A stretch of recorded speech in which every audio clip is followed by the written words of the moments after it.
Hey guys, welcome back to the channel. This is story about What If Naruto Awakens swift release during the Scroll of Seals incident part 1. Before I start, please do support for more amazing content and comments for part 2. Do consider to subscribe my channel and share my video to your friends and check out the description as well. Let's start the video. There was a deafening silence in the room. The two current occupants of the room sat opposite to each other as a table stood firmly in between them. One observed the ground, fiddling with his fingers as he did his best in avoiding the gaze of the elder person who was directly looking at him. The person who was looking at the other human being was an aged man. Nearly 70 years old and sharp as he was back at the height of his youth, Sarutobi Hirazen's cold eyes softened.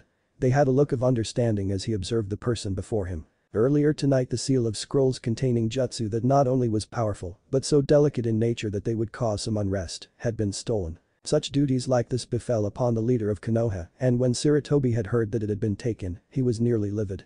Such an event was both embarrassing and highly dangerous, as it indicated treason inside ranks of the Leaf. However, his calmer shinobi side helped him keep a lid on his myriad of emotions that he had felt in that moment. Imagine his surprise when he used a Tamage no Jutsu telescope technique to find out that a 13-year-old failed examinee of the academy had stolen it, and of all people, it had to be Uzumaki Naruto. The whole situation didn't add up. Uzumaki Naruto was many things. He was brash, outspoken, loud to a fault, and a lot most of the times, overconfident of his own skills. However, there were also many things he was not. He was not a thief, that much Sarutobi could stake his life on and make such a claim. Despite being overcharged of even the basest of needful items one needed, he always paid that amount, and despite the Hokage's continuous efforts to get the civilians to treat him more humanely, it always failed. Someone always got away with a dirty deed every now and then. It was worse when he couldn't reports of such recorded incidents from the Chunin, whose exact jobs were to look out for cases like this. Sarutobi observed the situation and saw that Naruto had somehow entered the tower, with no Chunin guards, conveniently not around at the time, and stole the scroll, and then was resting in the forest near the outskirts of the village. Being the hyperactive and restless person he was, Naruto started reading the scroll, and much to Hirazen's surprise, he actually mastered one of the techniques down in an hour. The Kage Bunshin no Jutsu may be a Jounin level technique, but due to the large amounts of chakra consumption, shinobi of that caliber often opted not to use it that much due to the drain. Hence the technique was labeled as a Kenjutsu. Naruto not only learned the jutsu, but he mastered it pat down. Then as Sarutobi continued to observe the situation, he saw Yamino Iruka arrive and berate his delinquent of a student for doing such a deed. He was one of the very few people who saw Naruto for what he was and not what he contained. Then the real instigators Tajo Mizuki and Matu Butai came in, revealing they had tricked Naruto into stealing the scroll from the tower, and they also revealed one of Naruto's greatest secrets that even he not knew. Uzumaki Naruto was the container of the Kyuubi no Kitsune. Upon hearing this news and further demoralizing statements on how he and the fox were one and the same, Naruto had nearly broken down. However, due to Iruka standing up for him and some heartwarming words from the scarred Chunin, Naruto realized that not all people looked at him like that, though it did explain why he was seen with those glares and the subject of hateful words, occasional beatings on his birthday, and the general ostracizing in his life. As Naruto and Iruka were facing them down, Iruka had gotten injured in the middle of the battle, and Naruto himself was going to die as a giant Fuma shuriken came for him. However, in the last moment Naruto disappeared from plain view in a blur. Even the Hokage was surprised. The Anbu, who had been observing the entire situation, had the same experience. The Sandaime had only seen something like this once when Haruko, a former shinobi of the Leaf, had gone rogue and was somehow stealing Kekkei Genkai to use it for himself. His actions had caused unrest between the villages, and Jiraiya no Gama Sennin himself had later killed him due to his actions. Uzumaki Naruto then proceeded to shell-shock the two traitorous Chunin by overwhelming them with a horde of his own physical copies, numbering in hundreds, and traps with gear he had borrowed from Iruka in the spur of the moment, though that part wasn't surprising, given the intricate designs of high-level pranks the blonde had devised numerous times before. Then he was given Iruka's hit I-8 by the scarred Chunin himself for his act of bravery and loyalty, officially graduating him and giving him the rank of Genin. After that, the Anbu came in, taking Iruka to the hospital and escorting Naruto, along with the seal of scrolls, to the Hokage. And now, here we are. Naruto-kun. The Sandaime said, finally shattering the wall of silence built for some time. You're not usually this quiet. It's nothing, Jiji. He said with a fake smile plastered on his face, a smile he had been practicing for years. The smile that defensively came to life to protect him from whatever words would come next from any person who spoke with him. All the hate and glares he received, he always answered them with a goofy grin. It was instinct by now. You shouldn't lie to me, Naruto-kun. The older man spoke, and the blonde smile faded to be replaced with a look of sadness that he didn't show. But Saratobi knew that look. He tried spending time with the boy whenever he could. However, his duties didn't allow him such privileges. Honestly speaking, at times, Saratobi felt ashamed of himself and his failures. But that red tape bureaucracy of bullshit by the elders and the council often barred him from doing so. He needed to make up for it now that boy knew about his tenant and had shown a new skill. There was only but a few ways to go about this. "Why didn't you tell me about it before, Gigi?" he said as his blue eyes, which usually shone of confidence, didn't have that shine. Instead, they were a bit dull, they looked a bit lost. Tears inside out of sadness knowing this question was coming. It didn't make the guilt he felt lessen. "Honestly, I didn't want you to know.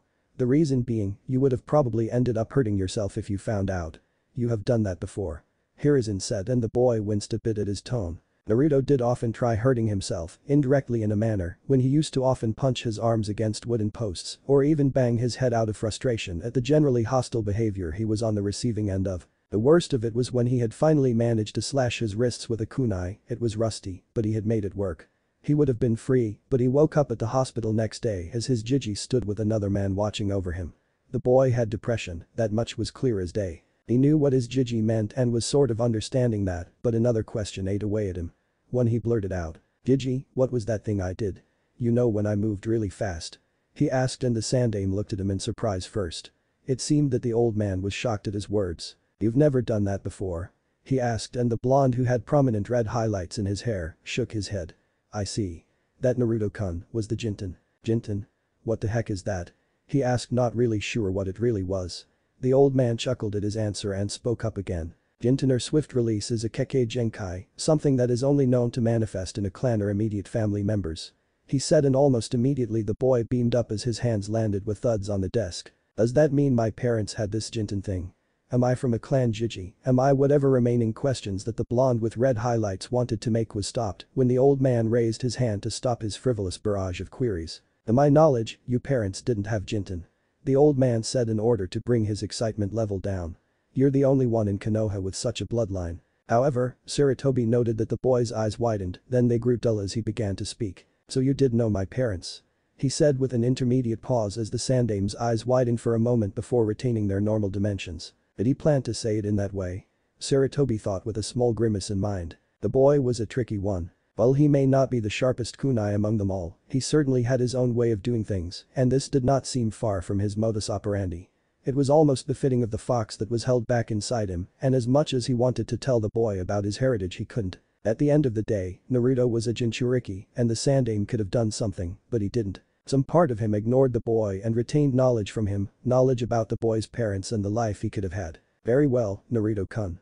I did know your parents," he said, and he immediately expected a yell, a shout, or some form of vocal responses with large amplitude that would shake the rooms of the wall. However, instead he heard a groan, a sigh, a hollow chuckle. Uzumaki Naruto was crying a bit as well. He had let down his walls again. Saratobi had only seen the boy crying a few times. Once when he was admitted into the hospital after the first hunt, second when a woman who often visited Naruto to talk with him died, and finally, when he was 9 after he had received the worst beating, resulting in a completely fractured arm and heavy internal bleeding. His suicide attempt was different. After he had woken up, he didn't cry, but had a hollow look on his face and a voice devoid of all his optimism, just like now. "So you did know," he said in an ear-depraved voice in between the sobs.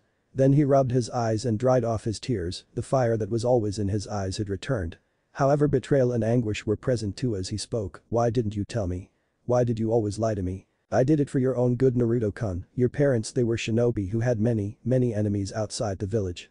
If they found out you, their son, were alive, then you would have been marked for death from a young age," he said, a calm tone trying to wash away the guilt he felt from looking at those betrayed blue eyes. While the young teen was far from compassed at the moment, his mind did register the words. Uzumaki Naruto was dense and maybe slow, but he wasn't stupid. He knew that there were many people with dark agendas in the world. An example would be the woman Uchiha Mikoto, who often visited him in the park when he was alone since he was 6, later whom he learned more than a year later was Sasuke Team's mother, and she wanted him to be friends with Sasuke so he could ease up a bit. That woman often brought him gifts, sweets, and of course his trademark goggles when he was curiously eyeing them one day at a store. Then, 3 years later, she had died. The Uchiha clan massacre happened and he had lost something akin to an aunt. He still went to the cemetery every now and then to lay flowers on her grave. He kept those goggles. They were precious to him and were a memoir of Uchiha Mikoto, one of the few people who cared about him, and a woman who, despite being there for a short time, who had showered him what he assumed to be motherly love.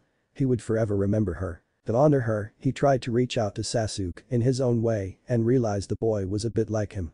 Alone. However, the two were like oil and water. Naruto considered Sasuke his rival and set it as a goal to reach his level on day so that he would acknowledge him and in turn, he could keep a promise to Maiko Oba-chan. The fact that he was breeding emo was something he couldn't change much, but he'd still try his best. Fine, but I want to ask you one thing. He said inside before he spoke, looking at the old Hokage. Did they love me? He needed to know. This was something he asked himself day in and day out. Did his parents love him? Did they care about him? Did they willingly gave him up to become the vessel for the Nine Tails? Of course they did. They died protecting you from the Kyuubi. Sarutobi said and noted how the blonde's face had morphed into anguish. He was the reason his parents were dead, they died protecting him. And he actually questioned their love towards him, he really didn't deserve them. Listen to me, Naruto-kun.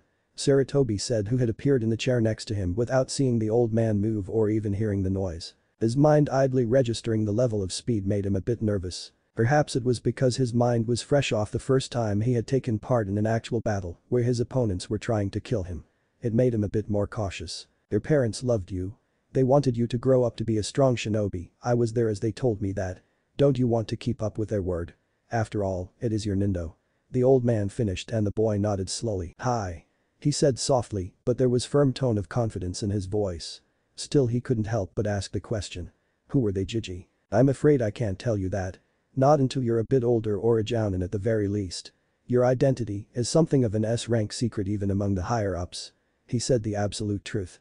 This was something that Sarutobi had planned a very, very long time ago. Fine, then Gigi. I'll wait until I become a jounin. Then you'll have no choice but to tell me and finally give me your hat as well.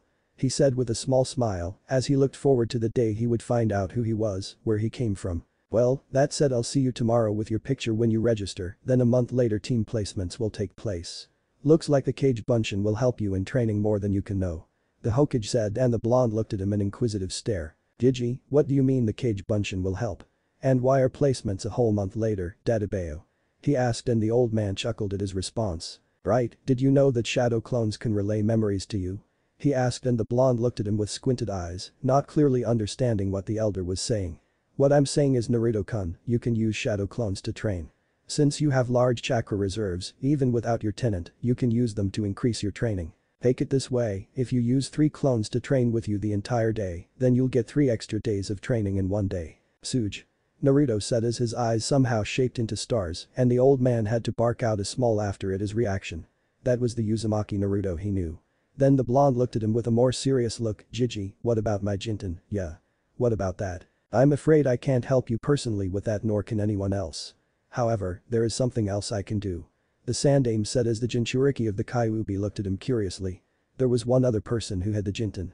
He's dead, but I did manage to excavate scrolls from him that contained knowledge on the Jinten, since he himself wasn't an inheritor of it as he stole it. The last part of Sarutobi's sentence made the blonde feel unnerved. You can steal Kekkei Genkai. How? The blonde asked, a bit scared at the aspect of someone stealing his ability. All his life he was treated as a pariah, sometimes even lesser than that, as people would vehemently ignore his existence. That's why he did pranks, so that they would look at him and acknowledge his existence. For someone out there to take away something that not only made him special, but also having something that probably one of his parents had made him feel that much wary at the prospect of such an ability being forcefully taken away from him. There are a few ways to do it. Take the Uchiha clan for example, their Kekkei Genkai manifests in their eyes and is called the Sharingan. Sarutobi said as he noted the undivided amount of attention that the blonde was giving him without getting bored. Their Kekkei Genkai allows them to not only see what future moves their opponents will make and a vision on how much chakra they have, but also allows them to copy techniques down to the tiniest detail. What? But that's unfair, Naruto yelled out, and though neither of them knew it, 2 of the 4 Anbu in the room mentally nodded with the blonde. And Uchiha's abilities were almost unfair. The orange-clad boy continued, are you telling me that if someone works hard for years to fire a jutsu properly, a guy with a Sharingan can just look at him with his eyes and steal the technique just like that? That is so wrong, Dadabeo. True, the Sharingan is a versatile ability and oftentimes people who wield those eyes have been called jutsu thieves. But the shinobi world is unfair, Naruto-kun. We aren't just heroes. Tell me, what do you think of the Yondaime?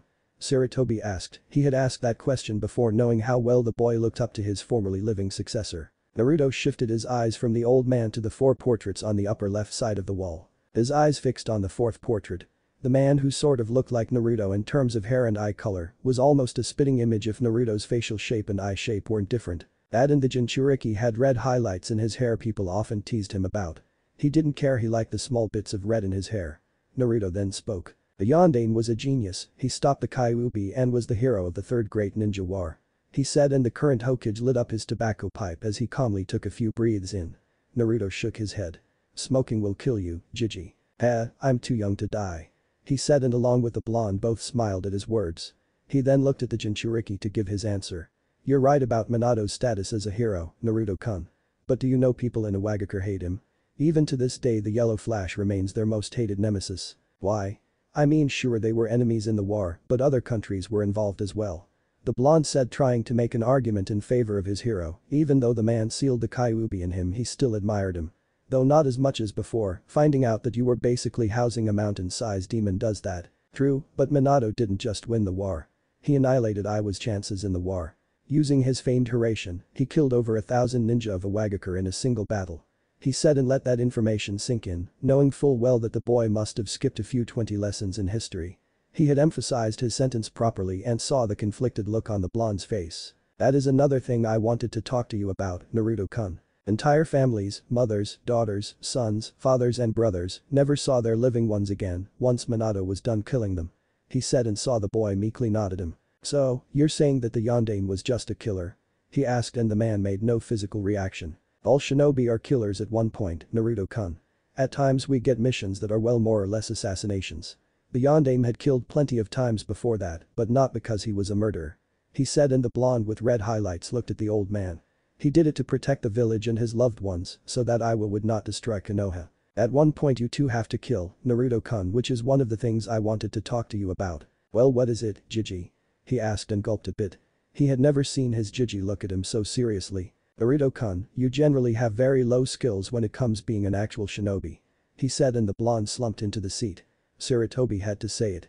He couldn't prolong this any longer and let this chance go to waste. Uzumaki Naruto had potential, a very good potential. So much that Shimura Danzo made requests several times to train the boy, not because he was just the Jinchuriki, but because he was in Uzumaki with large chakra reserves that would make them both of them look like children at one point, and because the shinobi no Yami believed that despite his loud personality, there was some of his father's drive and tenacity in him along with his mother's unwavering will. And now he found out the boy had the Jinten, though how he had it will perhaps remain a mystery, since neither his father nor mother had the ability. Perhaps it was dormant in of them, perhaps it was Minato as the Sandaime used. You're loud, you don't think clearly, you walk around in that orange monstrosity, your projectile skills are that of a civilian's, and you have horrible chakra control. He said, and if the boy could, he would have sunken further into the chair. Sarutobi placed a hand on his shoulders, getting the boy to sit upright as he continued. However, you have the potential, Naruto-kun. I'm not joking. With your chakra reserves, the Jinten and your will to never give up, I have no doubt one day, you will become the Hokage. Who knows, maybe I'll live long enough to see when that happens. He said, and the boy nodded at his words. Good, now first things first. There are a few things you need to know. Remember that stupid civilian tax people made you pay? He asked, and the boy nodded with a near scowl on his face. Well, if they do, make sure you show them your headband and tell them you report such a thing if they do again or even mention something like shinobi tax. There is no such thing, they were simply letting their hatred for the Kyuubi get to you. Next, you will be using the shadow clones to train yourselves. How many can you make, a round figure that is? Well, I made around 300 in the forest and I didn't feel anything, but now that you mention it, I do remember every blow that they made on those guys. He said, now realizing why received all those images after the clones dispelled. I see, keep it to 300 a day and train. Wait, take these two. Sarutobi said as he moved over to his drawer and brought out 2 scrolls. He gave them to the blonde, who took it with fervor evident in his shaking hands. These contain sealing materials, and since you can use the library without anyone stopping you because of your rank, I suggest you start on Fuinjutsu. But Fuinjutsu is boring, Dadabayo. Why can't I have something more awesome to suit a great ninja like me? He asked, and the old man shook his head. Not yet, Naruto-kun. Like I said before, you need to make your base strong before you grow. The month you have should make you strong on a decent scale, along with the added help of shadow clones.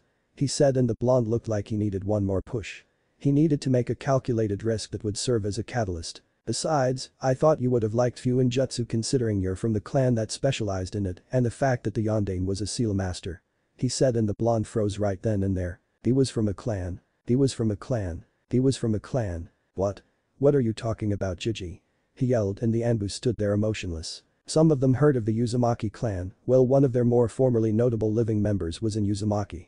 She was the Crimson Death and earned her nickname. It didn't take a genius to figure the situation out. You're from the Uzumaki clan. Sad to say, there are no other survivors though. Saratobi added so that the blonde would calm down. The Uzumaki clan was from Yuzushiogakure. They were cousins to the Senju clan and were one of our greatest allies before the village was destroyed by Iwa, Kumo and Kiri. Maybe there are some more survivors scattered across the world. I see. He said, this day was starting to take its toll on him. Whenever he beamed up at something it would be shot down. Life was so not unfair at the moment Databeo. Is the Jinten thing in Uzumaki Kekkei Genkai or something? I'm afraid not. Jinten has never been recorded in the Uzumaki clan's history.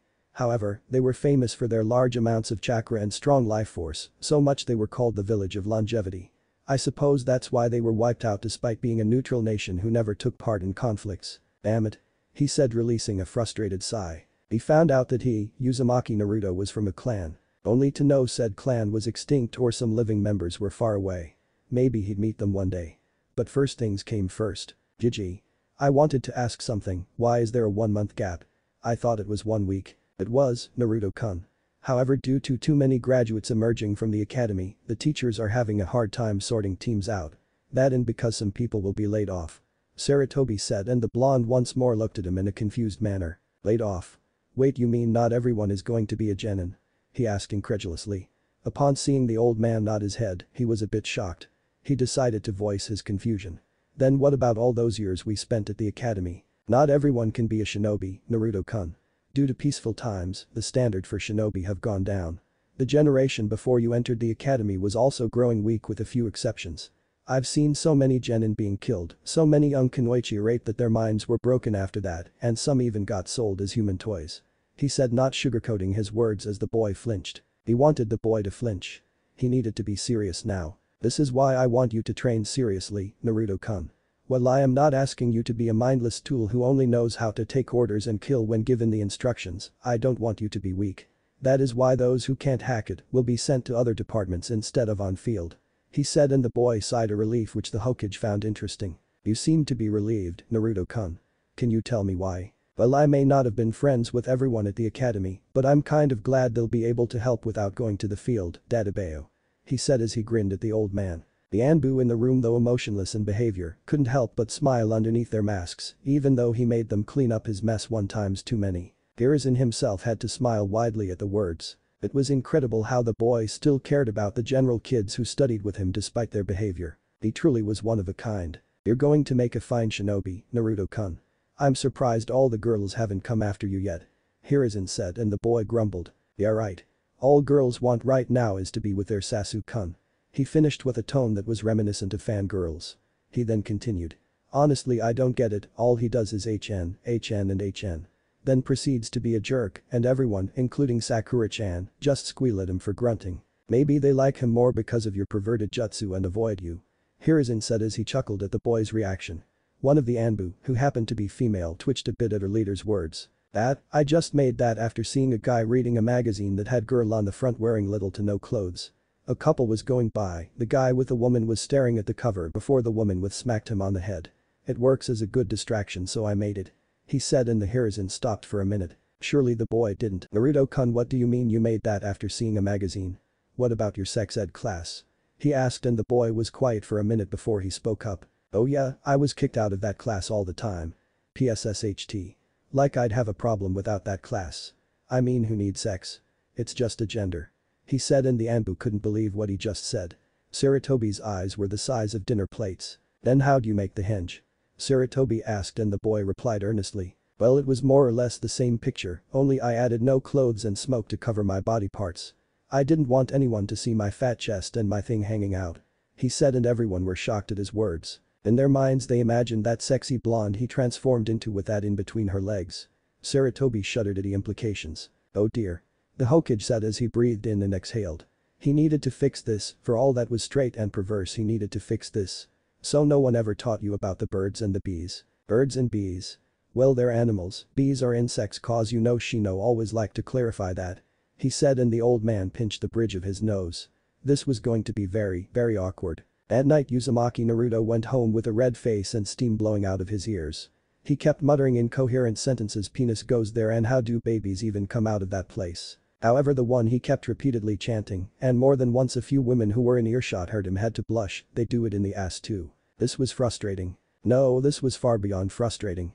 Let it be said that while Uzumaki Naruto may not be the most patient man or living being in general on earth, he was far from being the worst. Still, having to sit still and study for more than 3 hours without having to yell his frustration out was wearing thin on him. That and the strict librarian lady had already hit him twice with that accursed unholy stick whenever he increased his volume. One day he would have his revenge. Just wait, Dadabeo. Beside him were 50 other shadow clones who were working on reading as well.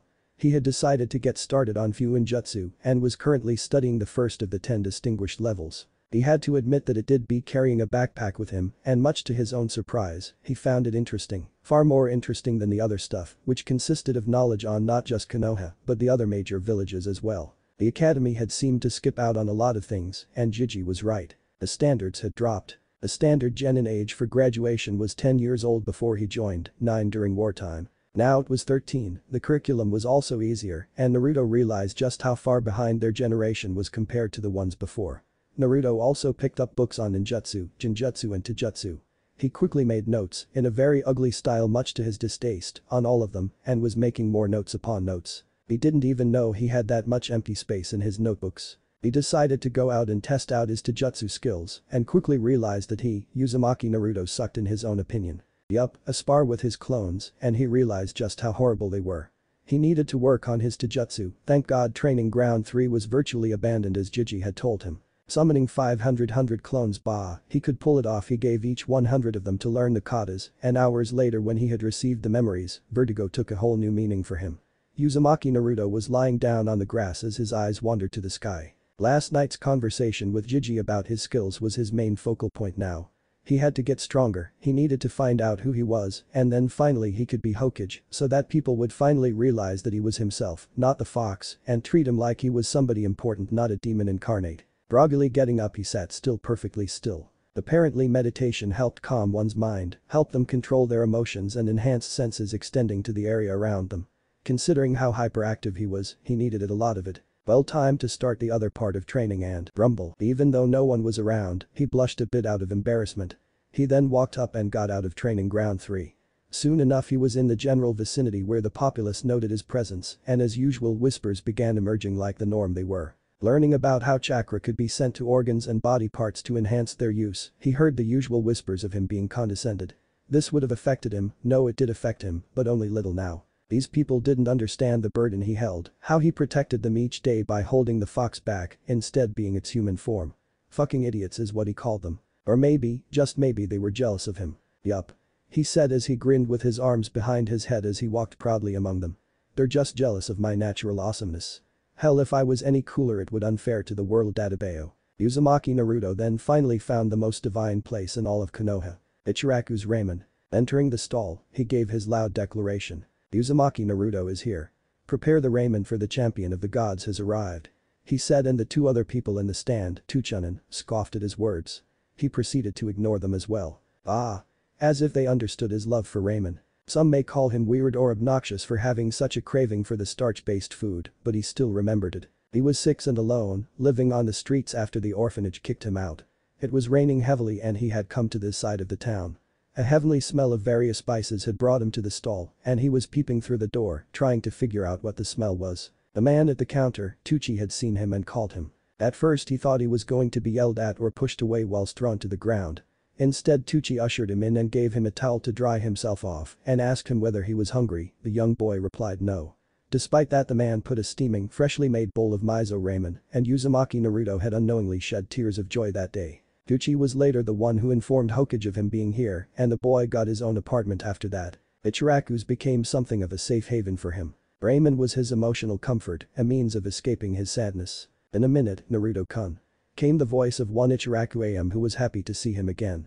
He sat down and she ruffled his hair before Tucci came in with an extra large Naruto special. Finishing his prayers to the gods of ramen and muttering a gracious-eyed Akamatsu, the blonde drove into the bowl.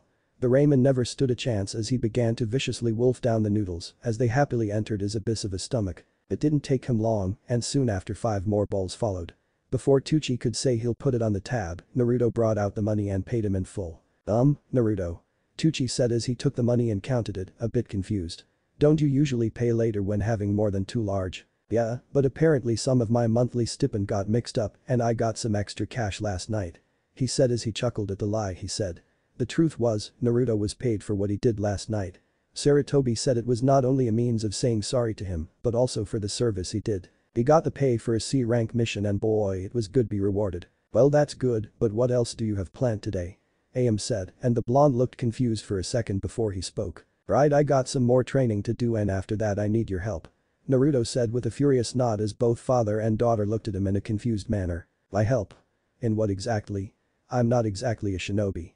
AM said and the boy nodded but spoke up once more. True, but you're one of the damn best cooks in the village aside from Tuchijai-san, and Jiji said to grow stronger, I need to eat other things than just ramen, which is so not right. He said and Tucci laughed at his words. AM blushed at being called at one of the best damn cooks, but later also chuckled at his reaction. Then he heard it. Her voice. Sakura-chan. Uzumaki Naruto thought as he heard her talking with someone. He could sit here and waste a few more bits of time, or he could pay his money and ask her out. Surely she was bound to say yes one of these days. He then got up and made a salute-like gesture at the two of them. Right, gotta go now Jai-san. See you later AM-chan. He said and exited the stall waving his hand at their goodbyes with a grin on his face. You know, AM began with a smile as she looked at his retreating form, fading into the distance, and finally out of her sight, I haven't seen him this happy in a while. Yeah, not since he got those goggles. Tucci added and smiled a bit sadly. Kami rest that woman's soul. She was one of the few who cared about him like that. Hi. If only her son was a bit more like her. Though, I guess he takes more after the commissioner. AM added as she remembered the husband of Uchiha Mikoto. Well he wasn't a jerk or something along those lines, the man was too uptight. Everyone should relax in a while, too bad he didn't live long enough to experience such a joy. Naruto slowly jumped from rooftop to rooftop as he silently, as silent as he could, followed the crush of his life. He can still remember it today. The day he met Haruno Sakura. Once more his life had changed in the park where children never played with him. He was around 7 at the time and was going to start his life at the academy a few days later. A few kids, a bit older than his age and some were the same as him, were teasing someone about their big forehead. Naruto, being the idiot with the hero complex he was, rushed in to save the day. Upon his arrival, the instigators had left. Not because they were afraid of him, but because their parents told them to isolate the boy and avoid him at all costs. The girl he saw did have a larger than normal forehead, but he found it cute for some reason in her pink hair. Along with her was the Pinkette's future best friend rival. He remembered playing with them in the park that day, happy and socially interactive memories were something he had in few amounts.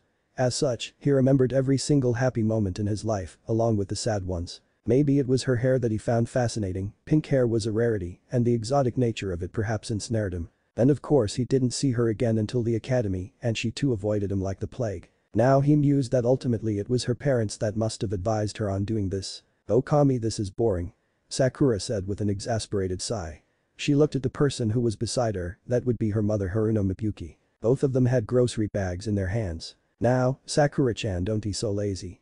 Honestly you're going to be on a team 2 months later and become a genin. You should be a bit more active. Miyuki said as she walked with her daughter, unlike her daughter who had pink hair hers was more like a dark blonde, almost brownish. Geez, Ka-san. Sakura said with a whine. It's not going to be problem, especially if I'm on the same team as Sasu-kun. She said dreamily with stars around her and hearts instead of her emerald eyes. Naruto made a vomiting gesture at her words. Seriously, it was always Sasu-kun this and Sasu-kun that with all the girls at the academy, funny thing was he never even gave them a second glance.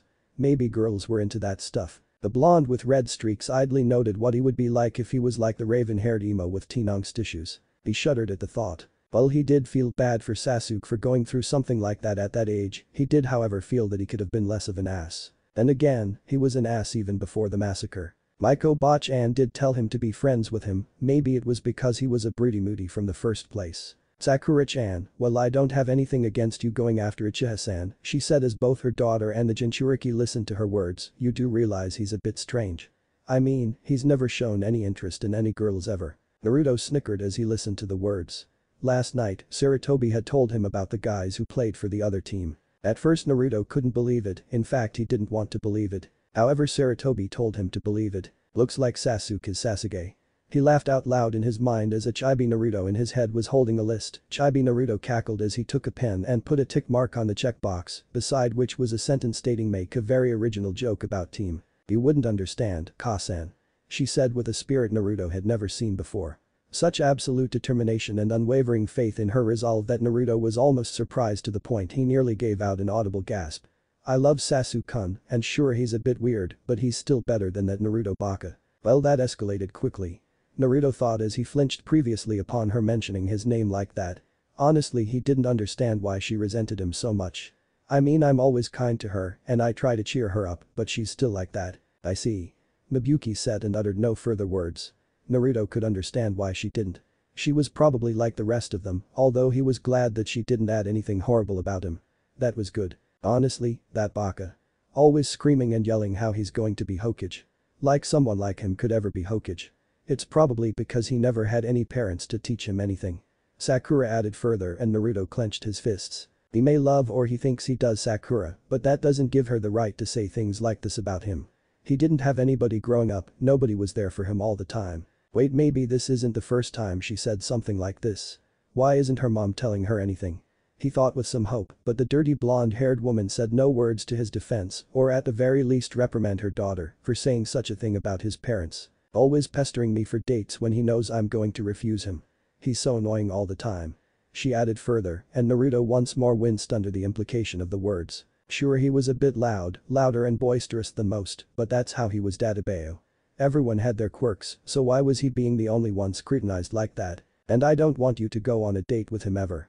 Mibuyuki spoke after some time, and Naruto could understand the adults saying this. They were blinded by the image of the fox too much to see him for the teenage boy he was. That reminds me, why did you always tell me avoid him? Sakura asked all of a sudden, and the blonde in hiding near their sight was more interested in the answer than the pinkette. Because he's a delinquent. Always pulling pranks and disturbing the people with his loud rants. Mibuyuki added with some venom in her voice, and Naruto could almost feel the resentment in her voice. No surprises there. He thought with a small chuckle in his mind. That's true. I wish he would just leave us alone. Well, at least he didn't graduate. He even failed the graduation exam. I mean who can't do the Bunshin no Jutsu? Anyone can do it. She said, and this time Naruto felt a bit annoyed at her words. Gigi explained to him that the reason why he couldn't do such a low-rank jutsu was because he had so much chakra, such massive reserves of densely coiled chakra, that it was impossible for him to pull it off without having near-perfect control of his chakra, which only one of his students Tsukaner something had done. Though he was a bit upset at not having control, he was ecstatic when he learned about his large chakra reserves, even without the Kyuubi. Uzumaki chakra FTW. Honestly, I'm glad he's not a ninja. Otherwise he'd be a failure of a shinobi and drag everyone's name in the village down with him. I just wish he'd go away. She said, and that was the last thing Naruto heard before he turned around and left. He jumped away as he didn't realize that small trickles of tear were floating from his eyes into the wind as the sunlight made them reflect some light. In that moment, Uzumaki Naruto hated himself. His mask of oozing self-confidence had been shattered by the first girl he had ever loved, yet he couldn't bring himself to hate her. He couldn't even now. All he could do was writhe in self-loathing. The Sandaime Hokage was breathing out of relief. At last he was done with today's pile of paperwork. It always was his bane, even with the assistance of his shadow clones, the professor had trouble sorting them out properly. Then as he relaxed in his chair, he thought about pulling out his pipe and read that orange book he liked. It certainly would be a good way to pass his time. Then he felt the presence of a man he hadn't seen in some time. There was a knock on his door and Saratobi voiced that the person may enter. The man entered and was old in age, around the same age as him, give or take a few days here and there. He also had bandages covering the right side of his face, more specifically the eye, as if he were hiding something.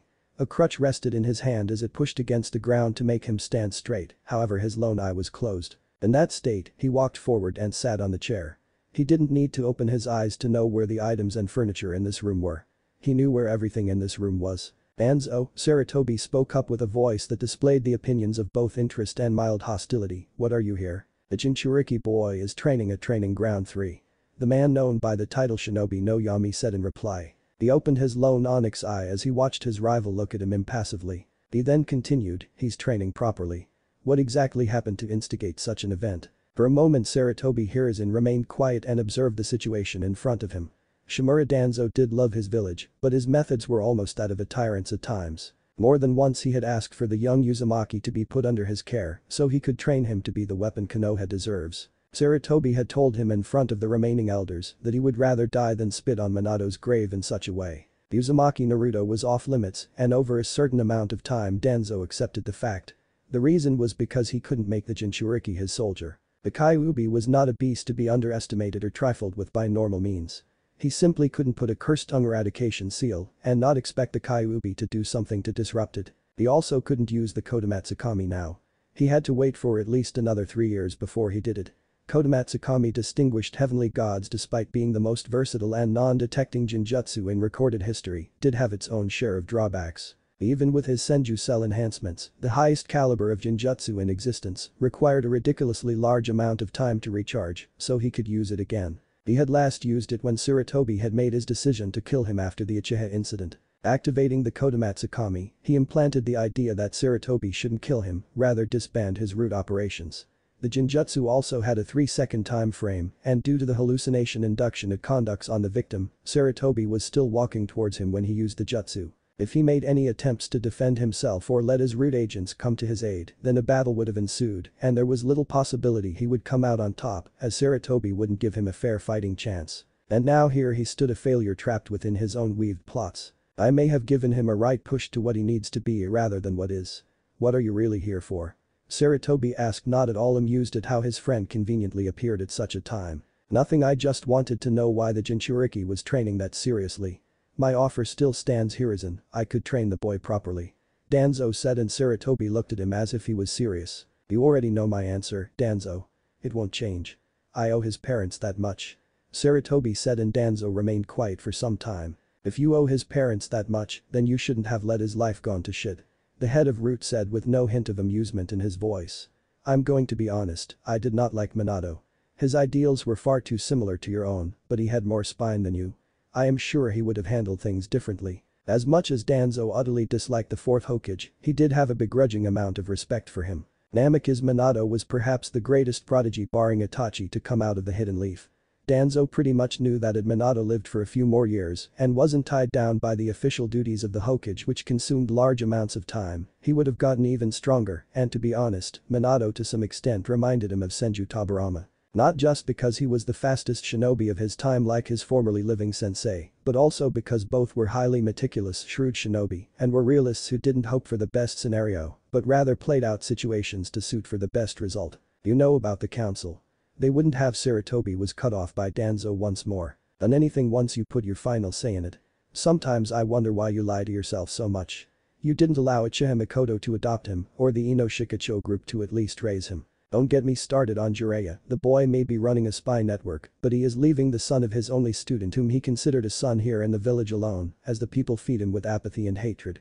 Danzo said, not even bothering to notice the flinched expression of Saratobi. Whatever Danzo had said had been harsh, no, it was cruel. However, the cruelty of his words did not take away the truth in it.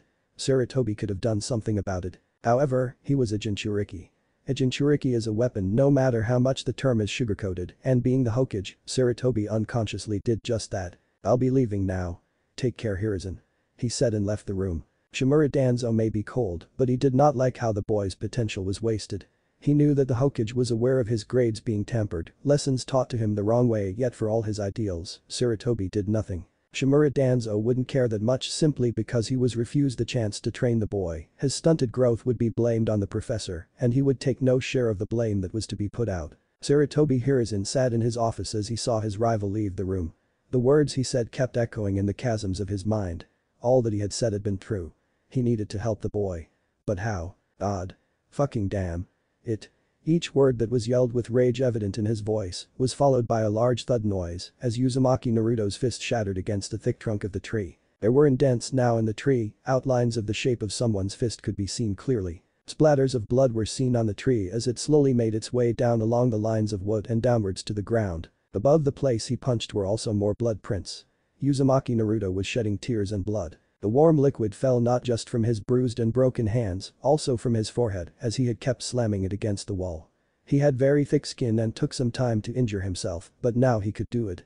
He could harm himself. Naruto did show suicidal tendencies before, and having a village who hate you for your very existence, coupled with the fact they barely acknowledge your existence does play with the psyche of a child. Despite Hirazen's promise and his drive to find out who he was, dark thoughts still loomed in his mind. In a part of his mind he did hate the villagers.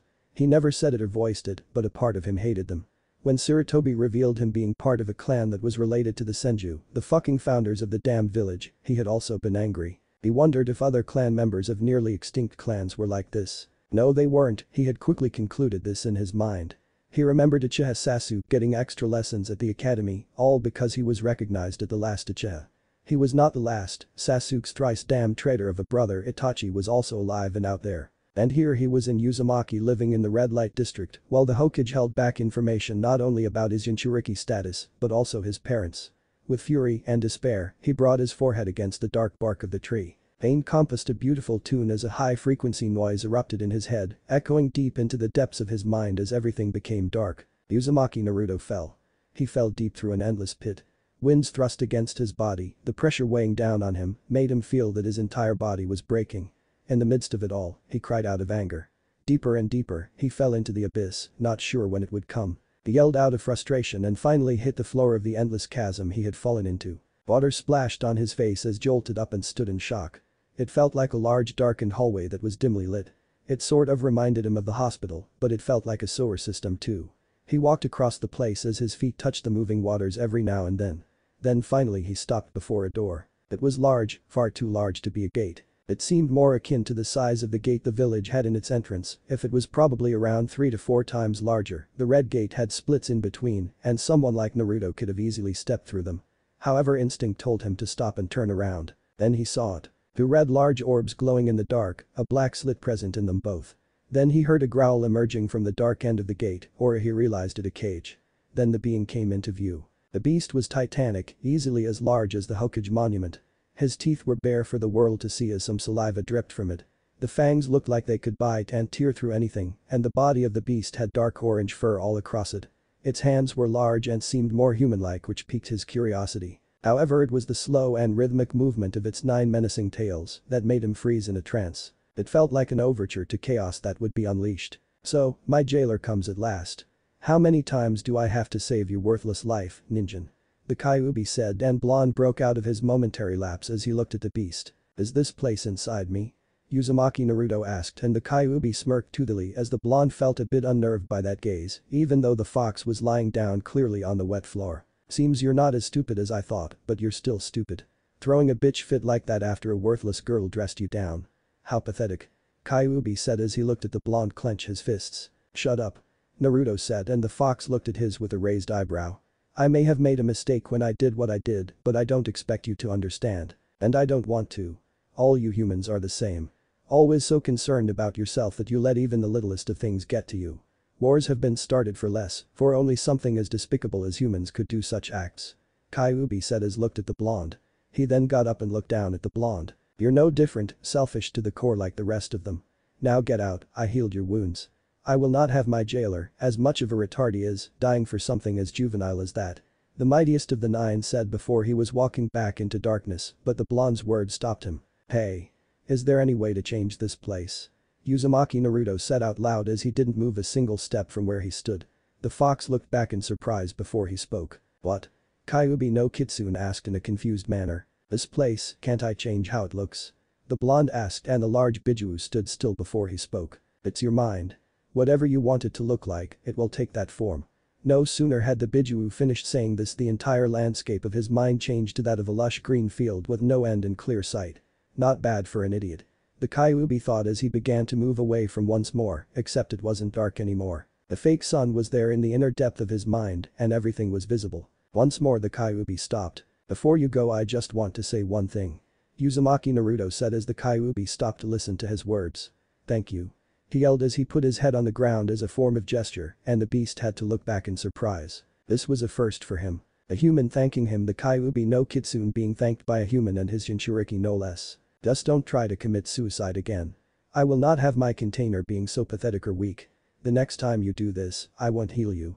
The giant fox said, and before he could retreat the blonde teen spoke. Do you have a name? Naruto asked, and the fox contemplated and thought about that. You're not worthy.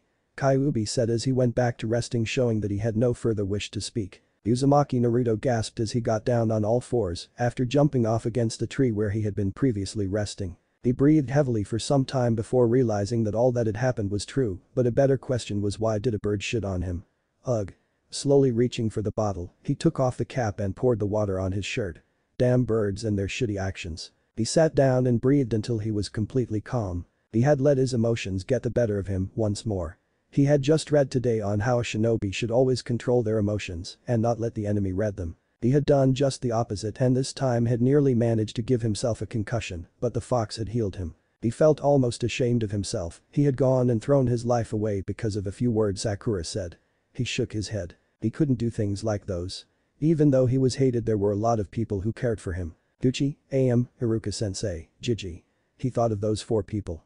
Even though the Sandaime outright hid things from him, he still cared for him enough, and Uzumaki Naruto was never really one to hold for grudges. But he would take revenge for it in some way. Sighing, he went to the Hokage's office as he felt a bit drained today, mentally. No use training in that state. Maybe the old man could give him a few pointers.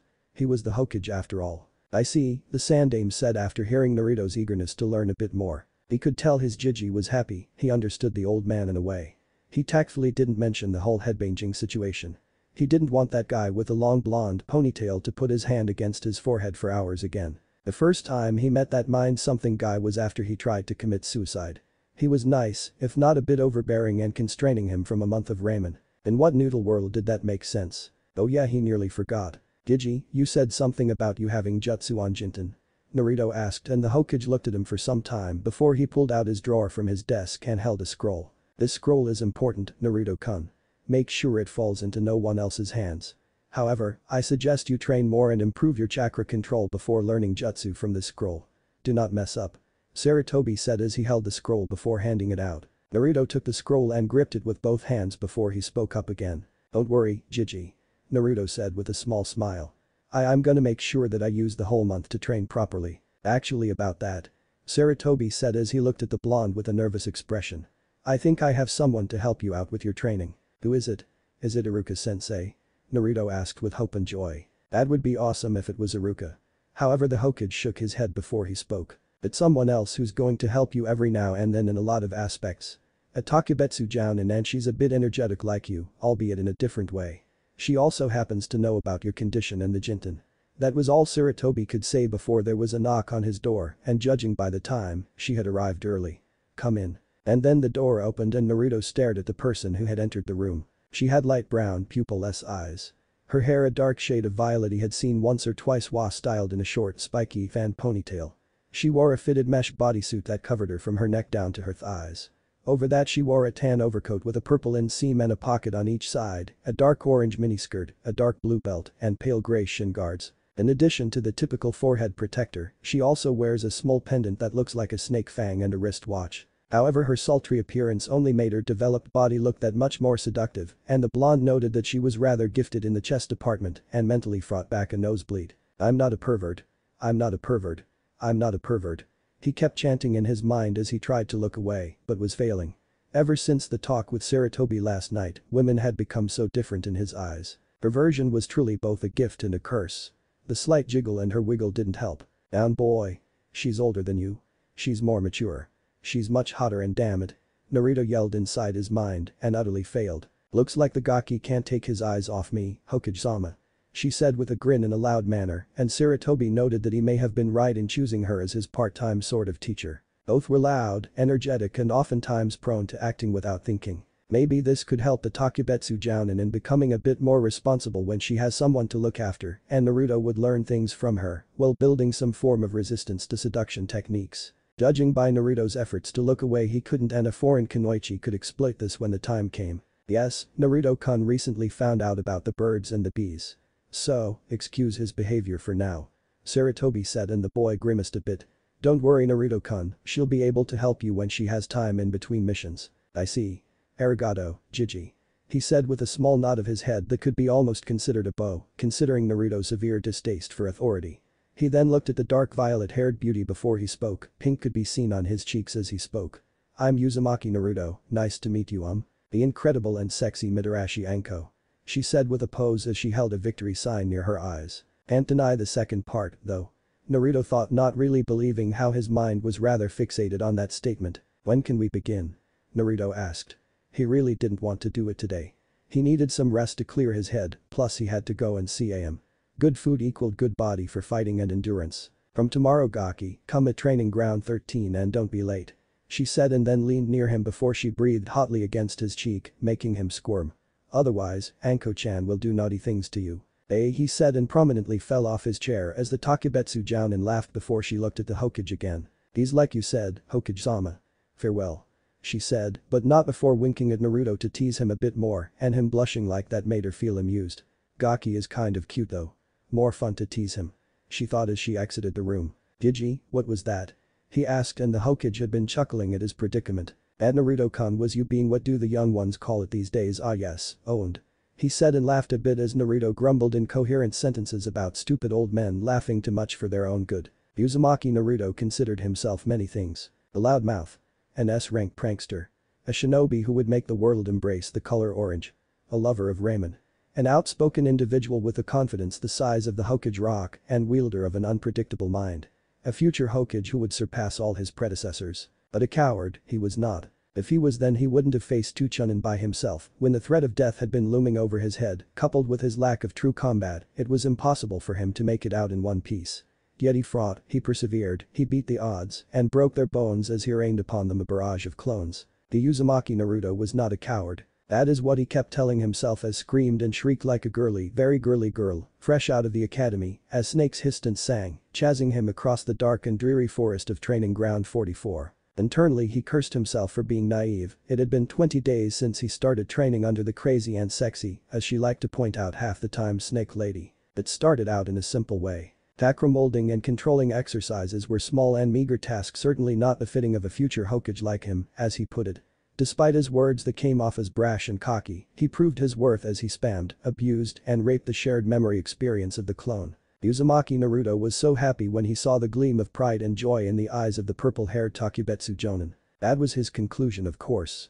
Afterwards, the woman stated that she would be upping his training and conducting survival mission simulations.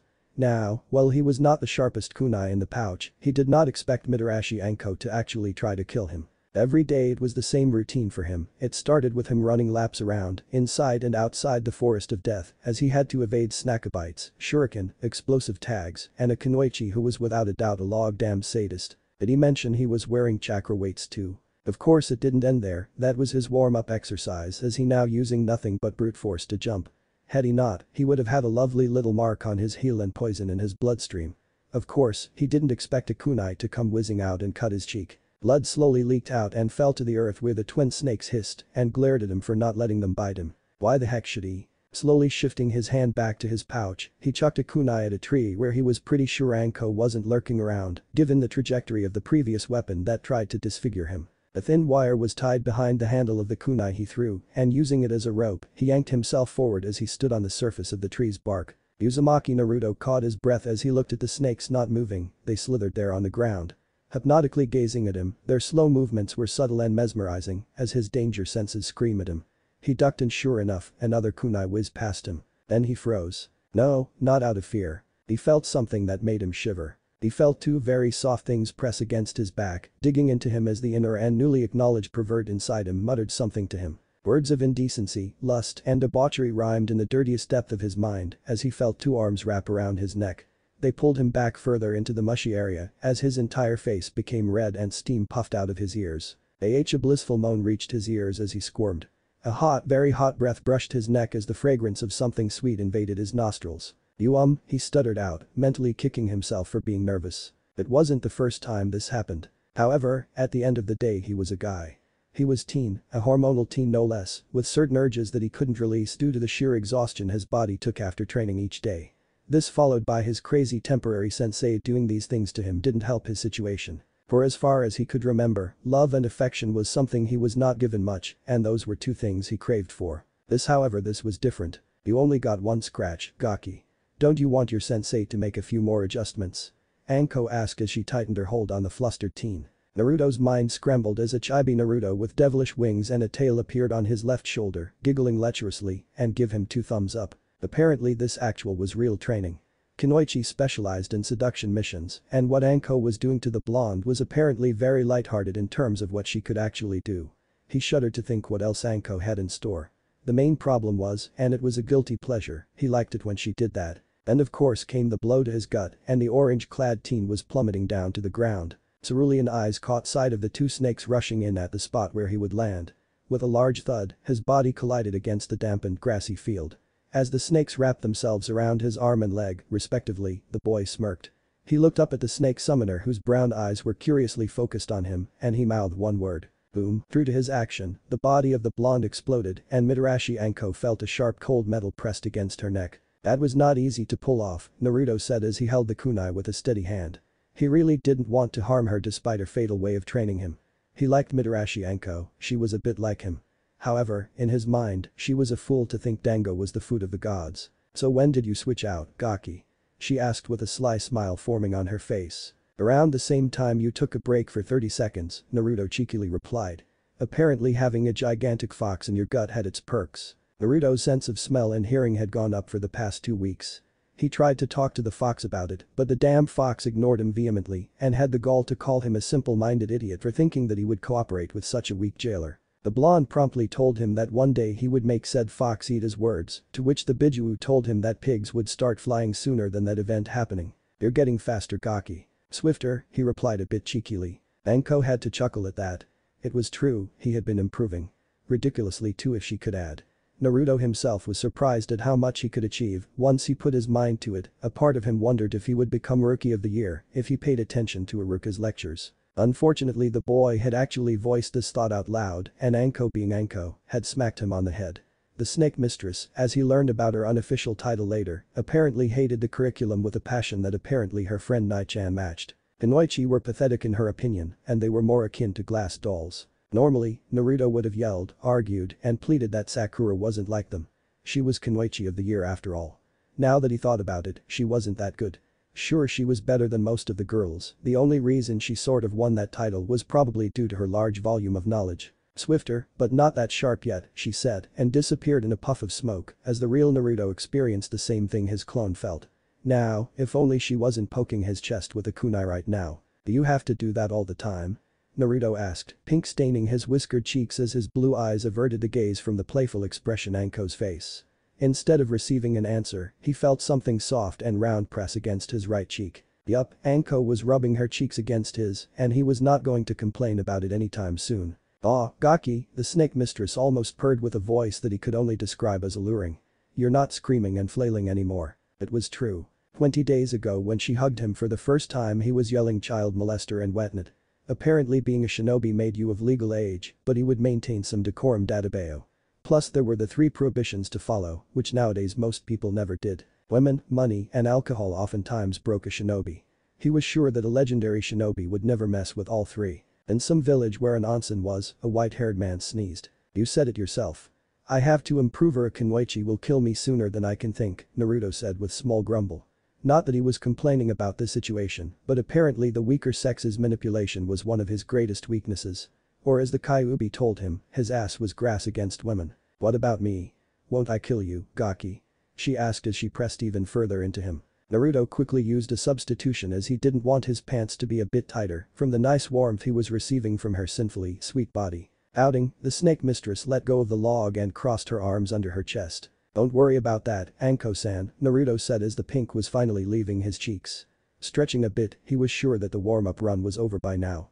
He then smiled like the idiot he was and spoke, besides, I don't think you'd try to kill me. Oh really, Anko said with amusement in her eyes. Why the fuck not, Gaki? Well firstly you're a Kunoichi of the leaf. 2, you're a pretty nice person, he said with a normal tone as he slowly began to descend down the tree, his feet walking across the dark wood. HMPH, she muttered quite haughtily. As if, don't you know who I am? Yeah, I do, Naruto said as he turned around and looked at her. His cerulean eyes intensely looking at her, you're Mitarashi Anko. Again? She asked. Well Anko didn't reveal her entire past to the teen due to her obvious hatred of the past man who was in her life, she did not expect to hear an answer so blunt from him.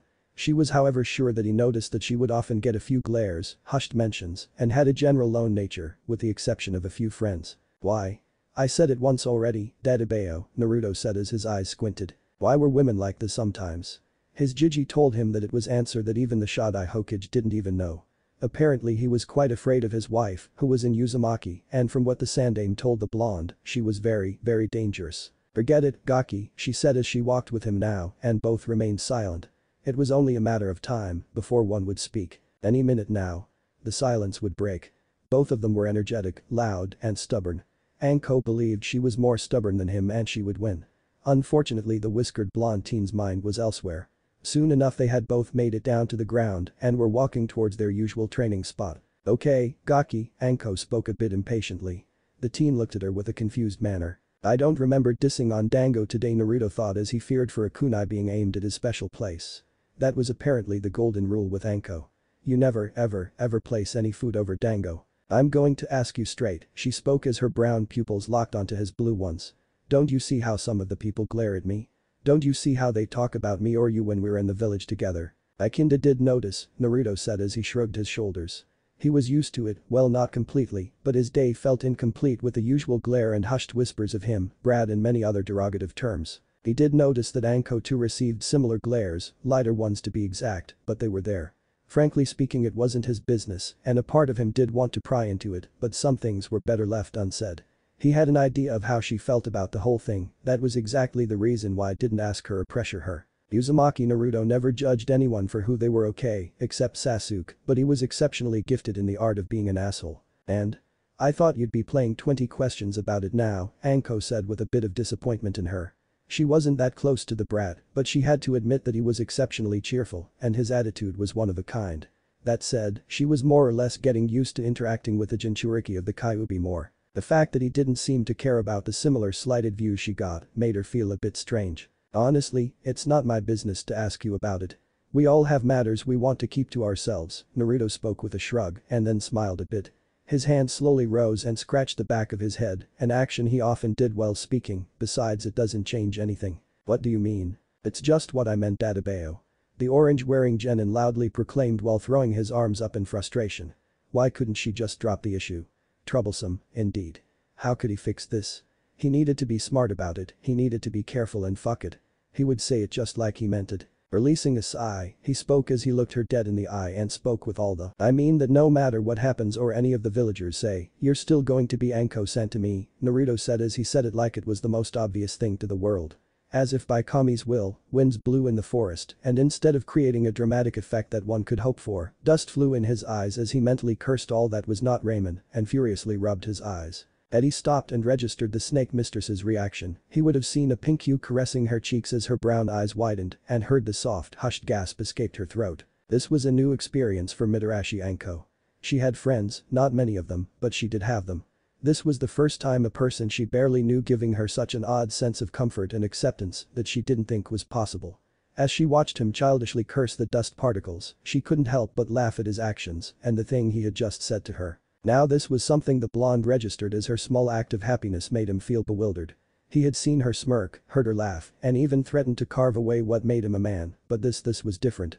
This was nice, the way her face relaxed and morphed into something that made him blush was amazing. Her laughter was like music and for the first time in his life, Uzumaki Naruto was speechless. "Come on, let's go then," she said as the teen in front of her suddenly gazing at her with such an intense stare. It was weird for her as well, thankfully her words seemed to have broken his state of daze and confusion. As they walked along, Anko decided to mess with him a bit more and by the log she knew exactly what to do make this experience a memorable one. "You know, Naruto-kun," she said, emphasizing on the suffix with a purr. Just as she wanted the blonde teen, slowly craned his neck towards her and stiffened. Uzumaki Naruto was a bit nervous. In the span of training and spending 20 days with the snake mistress, she always called him Gaki, Blondie, Uzumaki, or Raymond's greatest ass kisser, but never had she once called by his first name, that too with a suffix. This was officially weird, this was dangerous, and this was her trench coat was on the ground. Why were her hands slowly crossing and moving towards her hips? Why was she smiling like that? Why did her eyes have that glint? Why was he internally liking how her arms were slowly tucking at her fishnet shirt? Slowly, gently, cruelly she lifted her shirt as Naruto's blue eyes refused to move away from the sight before him. "You're saying something like that you get a reward, but you better not tell anyone," Anko said with a honey-like voice that entranced him, and all his efforts to not look at her got crushed mercilessly when she finally lifted her top off. Praising the log, the teen flew back. Blood rushed out of his nose as he thanked the gods of Raymond for letting him see something like that. "This is unusual," Saratobi Hiruzen said with an annoyed tone as he lighted his pipe. The familiar taste of nicotine settled on his tongue as he looked at the council. The entire council consisting of both civilians and shinobi clans. Normally he wouldn't have been in a sour mood, but a lot work was left today, and the accursed volume of processed wood pulp resting on his office desk wasn't going away anytime soon. He wanted to go home a bit early now and then. More so because his son, Asuma, had returned a few days ago. Their relationship was strained to say the best, and Saratobi Hiruzen, not the Sandame Hokage, felt that it was time he started mending that bridge. Bearing a cough, he saw Kawagami Yusei was looking for permission to speak. Giving a slight nod, the man began to speak. "Hokage-sama, we requested for a meeting since it regards the future generation of Konoha shinobi," Kawagami spoke, and one Yamanaka Inoichi almost chuckled at the man's words. A civilian trying to interfere in shinobi matters. The Mindwalker knew that the Sandame himself must have been found this interesting. It was true. The Hokage seemed amused at the words Kawagami said, but for boredom's sake, he let the man continue instead of cutting him off. Shinobi matters outside the academy didn't have any loopholes that the civilian class consisting of merchants, traders, other businessmen and women could exploit. The old monkey had a pretty good idea what the man was going to say, and true to his assumptions, the man's next word sealed the deal. "So it is with concern for the greater good we, the civilian council, respectfully request that the recession process of this current batch be brought to an end," Kawagami ended after making a lot of points. The representatives of the civilian council seemed to nod their heads at his words, and to them the idea seemed alright.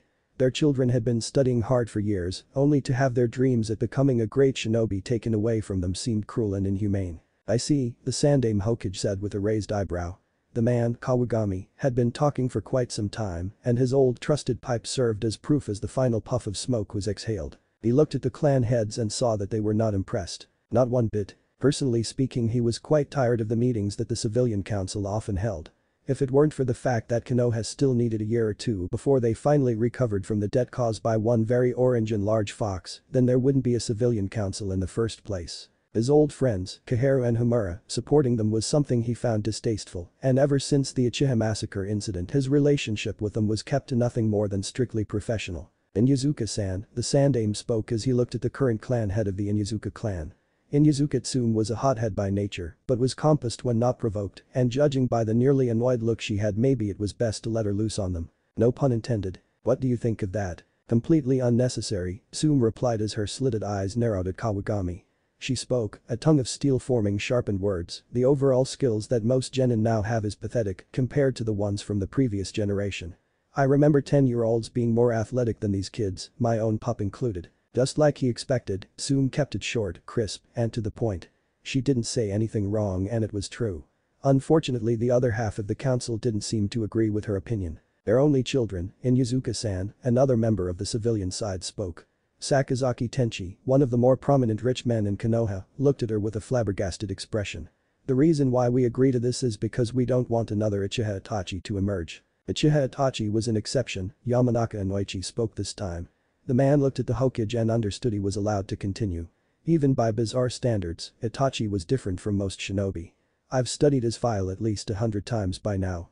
He had PTSD before he was even admitted into the academy after witnessing a great battle in the Third Great War. The reason why we, the Shinobi Council, agreed to the mutual agreement for the academy was because this is peacetime." "Wait," Kawagami spoke again this time. He looked at the Yamanaka head and continued, "Yamanaka-san, are you suggesting that you would have agreed to let your daughter go out in the field when she was 10? "Yes," Inoichi replied without a single hesitation. If things had gone smoothly without the Kyuubi's attack, the overall conflict-free period, and of course Uchiha Itachi's one-man genocide, then yes. I would have let her go and become a kunoichi. But she's a child. 10 is not an age for children to enter a shinobi's world," another member exclaimed. "I was 9 when I graduated," the Sandame said as everyone looked at him. "Back then, if you didn't graduate at 9 you would be dropped out of the system. With all due respect, Hokage-sama," Sakazaki said, "things were different back then. Our class's graduating age was 9 too, and all of us finished at the same time," Akimichi Chimza said as he looked at them. His mouth, apparently free of food at the moment, his mind however was not. He then sported a thoughtful expression before speaking again, "Except Minato of course. He graduated when he was 7. "Troublesome blonde," a lazy Nara muttered very softly as his head rested against his fist. "Yandame-sama was exceptional. He was a special one and a prodigy in every sense," one of them said, praising the Yandame. This man was none other than Ryukade Kunio, owner of a chain of supply stores in Konoha. The Hokage's attention was fixated on him, and the man idly wondered if he knew whose son he often overcharged on nearly every occasion. No, he wasn't. The voice of the usually quiet Abiram Shibe made itself known as the civilians looked at him, as if he spoke heresy. Abiram-san, surely you jest, Kawagami said with an incredulous look. Yondaime Sama single-handedly destroyed the entirety of Iwa's forces. How could you undermine him like that? Undermining him? No, that's not what I meant, Councilman.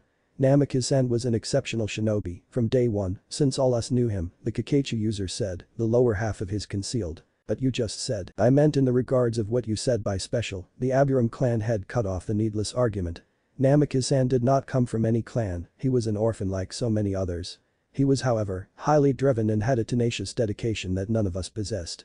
Hard work and brutal effort is the reason why Namikaze Minato became the legend he is today. Sarutobi would have clapped if he had not been at this meeting right now. How perfectly he described Minato, except due to recent events surfacing, he might be wrong about not coming from any clan. It may be an assumption, but the Hokage was willing to bet his hat that the swift release unlocked by Naruto came from his father's side. Even before the Yondaime reinvented the Hiraishin, he was abnormally fast. Excellent point, Abiram-san, the Sandaime spoke with a bit of authority in his voice, which left very little room for argument. The civilian council knew that they wouldn't be able to interfere, and while he was no Marino Ibiki, he did enjoy their deflated and lost expressions. The recession and selection program will continue as it is. Now if that is all, then the meeting is adjourned, the Hokage said. However, Kawagami spoke again. Hokage-sama, there is another issue we wanted to speak about, the man spoke, and Sarutobi was almost tempted to flare his killing intent. This constant game of cat and mouse was becoming annoying. I see. Regarding what exactly? Uzumaki Naruto, the man said, and almost instantly every clan head looked at him, the Nara head opening both of his eyes as he observed the man. Kawagami continued, we heard reports of the boy roaming around with a leaf headband, and since he's a civilian masquerading as a shinobi, we demand he be punished. He's not a civilian anymore, Sarutobi spoke. His voice, almost icy right now. He should have seen this coming from the beginning. Pardon, Hokage-sama. I think I misheard you, Kawagami said once more with his eyes threatening to bulge out as the Hokage gave his reply. You didn't hear me wrong. Uzumaki Naruto is officially a genin, and as such he has to wear the hit I-8, Sarutobi spoke as he let the revelation sink in. It was something he kept from the general public because frankly it wasn't any of their damn business. But how? He failed the exams as he couldn't form the bunshin.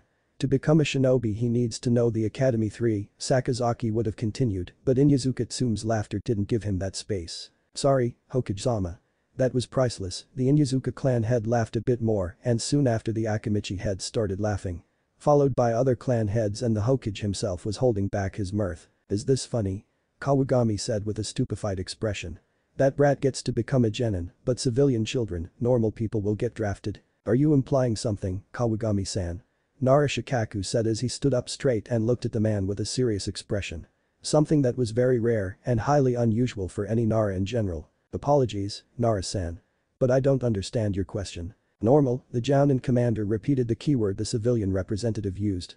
You said that regarding the other graduates, yet you're singling out Uzumaki. Nara-san, surely you know what the boy is. Of course I do, the shadow manipulator replied, each word slowly becoming louder. Most unusual for a Nara indeed, and from the looks of it, he wasn't done as he started to speak once more. He's jailing a certain fox. A fox so powerful that it would have trampled the entire village if the Yondaime, who was a sealing master, hadn't sealed the beast into a boy who to this day unknowingly holds the beast at bay. So yes, Kawagami-san, I know exactly what the boy is. A normal boy with horrible chakra control, like so many of the other normal people of this village. Once more Sarutobi Hiruzen was astounded today. It seems that the clans were finally taking the matters into their own hands. Now that Naruto was a shinobi, things would change for him, and from the looks of it, Shikaku was already moving one of the pieces. 13 years ago, I made a rule, the Hokage spoke as everyone looked at him, the Nara's chilly words still affecting the civilian side. No one was to tell the boy about the burden he bore, the beast he held back. That the Yondaime wanted the child to be seen as a hero. Instead he was treated like a pariah, avoided by elders and young ones alike. I tried every now and then to give the boy company, I couldn't do to my role. However, I did not expect people to treat him like that, to overcharge him for the basest of needs, and finally to outright deny his existence as a normal person. A sad affair. Sad and stupid. That will be all for this meeting. Next time someone decides to call for a meeting for baseless discussions, make sure to discuss it somewhere behind a dumpster, Sarutobi said, and using a shunshin, disappeared from the room. Slowly the civilian members left with annoyed and deflated looks. The shinobi was leaving except the Ino-Shika-Cho trio. "Something wrong, Shika?" Chimza asked as he saw his friend still sitting and adopting his iconic look that reeked of sloth. "Nothing, just annoyed. That little rant made me drained," he said as he looked up at the ceiling. "You know," Inoichi spoke, a small smile tugging at his lips. "If I didn't know any better, I'd say that was probably the most enthusiastic you've ever been at these meetings." "Troublesome blonde," Shikaku muttered as he saw said blonde chuckling in mirth. "Troublesome blonde," Shikamaru muttered as he saw said blonde gritting her teeth. Her platinum blue eyes stared at the lazy excuse of a human being whose current pace was slower than a dying snail's, his back facing her as his walk only ridiculed her pride further. She was not someone who would be treated like this. The clans Yamanaka, Nara and Akimichi had been close allies traced all the way back to the era of the Warring States. When Konohagakure was established, the trio were among the first 10 clans that joined. Yamanaka Ino was not someone who needed her hand to be held. The fact that her father had been trying to make her eat more and gain a bit more weight came off as annoying. She had stated, with confidence, that she was better than half of the students that graduated. Her father, her daddy who she remembered spoiling her for nearly all her life, sighed at her behavior and for the first time was disappointed in her. Disappointed at her proclamation apparently, and the head of the INT department had asked for a friendly spar between her and Shikamaru. Of course, he wasn't there as he had to go to damned meeting. In her mind it was frustrating that she would not be able to prove him wrong regarding her strength. Now she was grateful that he wasn't around. The girl who was so vehemently in love with Sasu-kun had been beaten soundly by the lazy sloth of a human being. When her spar began, she had the upper hand and was making Shikamaru stay on the defensive at all times. Of course that all changed when Yoshino-san had appeared with a frying pan that the Nara matriarch carried with her, reasons unknown, and the lazy ass who barely ever showed interest in doing a task was re-energized. Shikamaru, while staying on the defensive, didn't let Ino use her clan's secret technique. He kept molding shadows and kept subtly attacking her. Whenever the distance increased he switched to projectiles. However, it wasn't a physical blow that made her lose the match. No, that honor belonged to Shikamaru's mind, which intricately formed a web of nasty plots as she kept running and dodging the strikes. Before she knew it, she was exhausted and was pouring out sweat. Her body no longer had the fragrance of flowers, and her special perfume she bought to impress a certain someone, she reeked of dirt, dust, grass, mud, and the natural odor a human body released when overworked. She couldn't even properly dodge by the time the shadows sneaked up and caught her, a bed of kunai and shuriken behind her, as Shikamaru stated that he was going to lie down and watch the clouds. That ended the match right then and there. That's what made her feel so frustrated, and the look that her mother was giving her did not help. Her mother, Mira, was from their clan too. While she was not as famous or physically strong as her husband Inoichi, Takubetsu Jounin was her highest rank before Yamanaka Mira retired. However, she was a master of mind games and was known to keep her husband in line. Ino often heard that her spunky and confident oozing nature came from her mother. She also knew that her mother was at odds with her. Those issues would be her overall lack of physical training, her diet which Mira deemed as unnecessary, her rivalry with Haruno Sakura she didn't even want to talk about, and finally about her love life. "Let's go, Ino-chan," Mira said, who had come behind her daughter. Ino was surprised, she didn't feel or hear her mother sneaking up on her like that. Her mind must have been entirely focused on the lazy ass. "No," she replied as she looked at the shadow user who was still walking away. His pace however increased when Yoshino yanked him forward via pulling his ear with a painful amount of force. While she did enjoy the dilemma he was in right now, she felt angry at him too. She had never seen Shikamaru fight with so much fervor, she never knew he could do that in a spar. Yamanaka Ino liked to think she was good at deduction, it must have been a genetic trait given who her parents were. That said, the fact that she was completely unaware of the Nara's combat aesthetics was frustrating her to no end. She had a guilty pleasure for unraveling mysteries, and Uchiha Sasuke's dark, mysterious aura only attracted her more in addition to his ridiculously good looks for someone his age. A sigh broke her train of thought as her mother spoke once more. "There's no point in staying here anymore, Ino-chan. Come on, let's go home," Mira said. There was no room for any sort rebellion. Countering with a sigh of her own, Ino followed her mother as her mind began recounting the fight over and over and over again. She had been outclassed by someone who she didn't consider strong at all.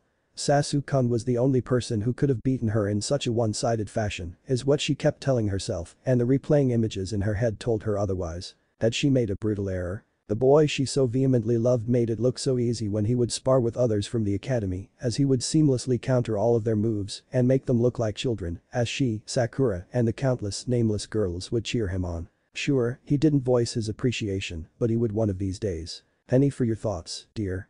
Mira asked as her daughter looked at her with an expression bordering on almost annoyance and further questions that seemingly had no answers. "Did you know?" Ino asked her mother as she turned around, her hair fluttering in the breeze. Again, she felt jealous of her own mother. Physically, her mother was beautiful. No, scratch that. Her mother was drop-dead gorgeous. Her mother didn't look a day over 28, her near silver blonde hair came all the way down to her back, her figure was what she was aiming for and by dieting she would achieve it. In fact a lot of people thought they were sisters due to their resemblances. Know what, dear? Mira asked, a small smile tugging at her lips. Oh, she was playing that game. You knew, Ino almost hissed. Her mother, her own mother knew that she would lose against Shikamaru and didn't help her in preparing. This was treason, betrayal of the highest order and something she voiced. You set me up to fail, didn't you? Along with Tu-chan. Set you up to fail. What parent would want that for their child? Mira retorted and the small smile disappeared as she looked at her daughter, lips pressed and walking with an air of indifference with her. Ino was about to speak again, but it seemed her mother had more to say. Didn't you say that you could beat Shikamaru with minimal effort? Mira asked, using the exact same words that Ino had used whilst predicting the outcome of their match. When you so confidently said it, I thought you knew all about his abilities. Clearly, your father and I were wrong. That wouldn't have happened if he didn't use cheap methods. If he let me use the shin. Let you? Mira said with a surprised tone, cutting off Ino. Let you use your jutsu to control his actions. To let you win the match. To let you walk away with a clean and one-sided victory. Yamanaka Ino for the first time in her life had no retort to such a response. How could she? Her mother had broken down whatever argument she was going to build up. Long before they knew it, they were back in the Yamanaka flower shop and her mother was busy setting up the shop. Ino stood still in the center of the room as she watched her mother, working as if nothing had happened. Was she overreacting? Maybe okay it was more than a maybe, but this was Shikamaru she had lost to, and her mother's limited verbal lashing was not helping. Ah-chan, Ino spoke and her mother stopped watering the lilies who were craving for more. I get that you're angry at me for not being as strong as I thought I am. That's the problem, Ino-chan, Mira said as she put the watering can down on the desk, making a bit of a thud noise. It seems like you still don't get it. At what? Ino asked, obviously confused by her mother's statement. You know, the girl I raised was much smarter than the academy graduate in front of me, Mira said with the smallest of bit of disappointment in her voice, something Ino caught on to immediately. It made her flinch, yet the blonde teen hit it well. No, she wouldn't appear to be weak. She was not weak. You always said that you were better than most of the graduates, and you quite clearly told me that barring the Uchiha no one could beat you from your class, Mira said without a hint of amusement or teasing. Her mother used to tease her about the Uchiha when she was younger, something she stopped for 2 years now. Well it's true. If Shikamaru fought fairly Ino tried to continue, but her mother was apparently not holding back. Fairly? Ino-chan, shinobi don't fight fairly. They never do, and if you're going to be a Kunoichi then you'll probably face something worse than death, Mira said, and her daughter unconsciously gulped. Ino knew what her mother was talking about, the constant talks of how recently Kunoichi were being caught and treated as sex slaves. She despised the action and would prove she was different, but her mother clearly didn't think that way. I know. It's just I didn't expect Shikamaru of all people to fight like that, Ino said in a weak tone, and her mother sighed softly at her words. She didn't dare to go closer, she was disappointed.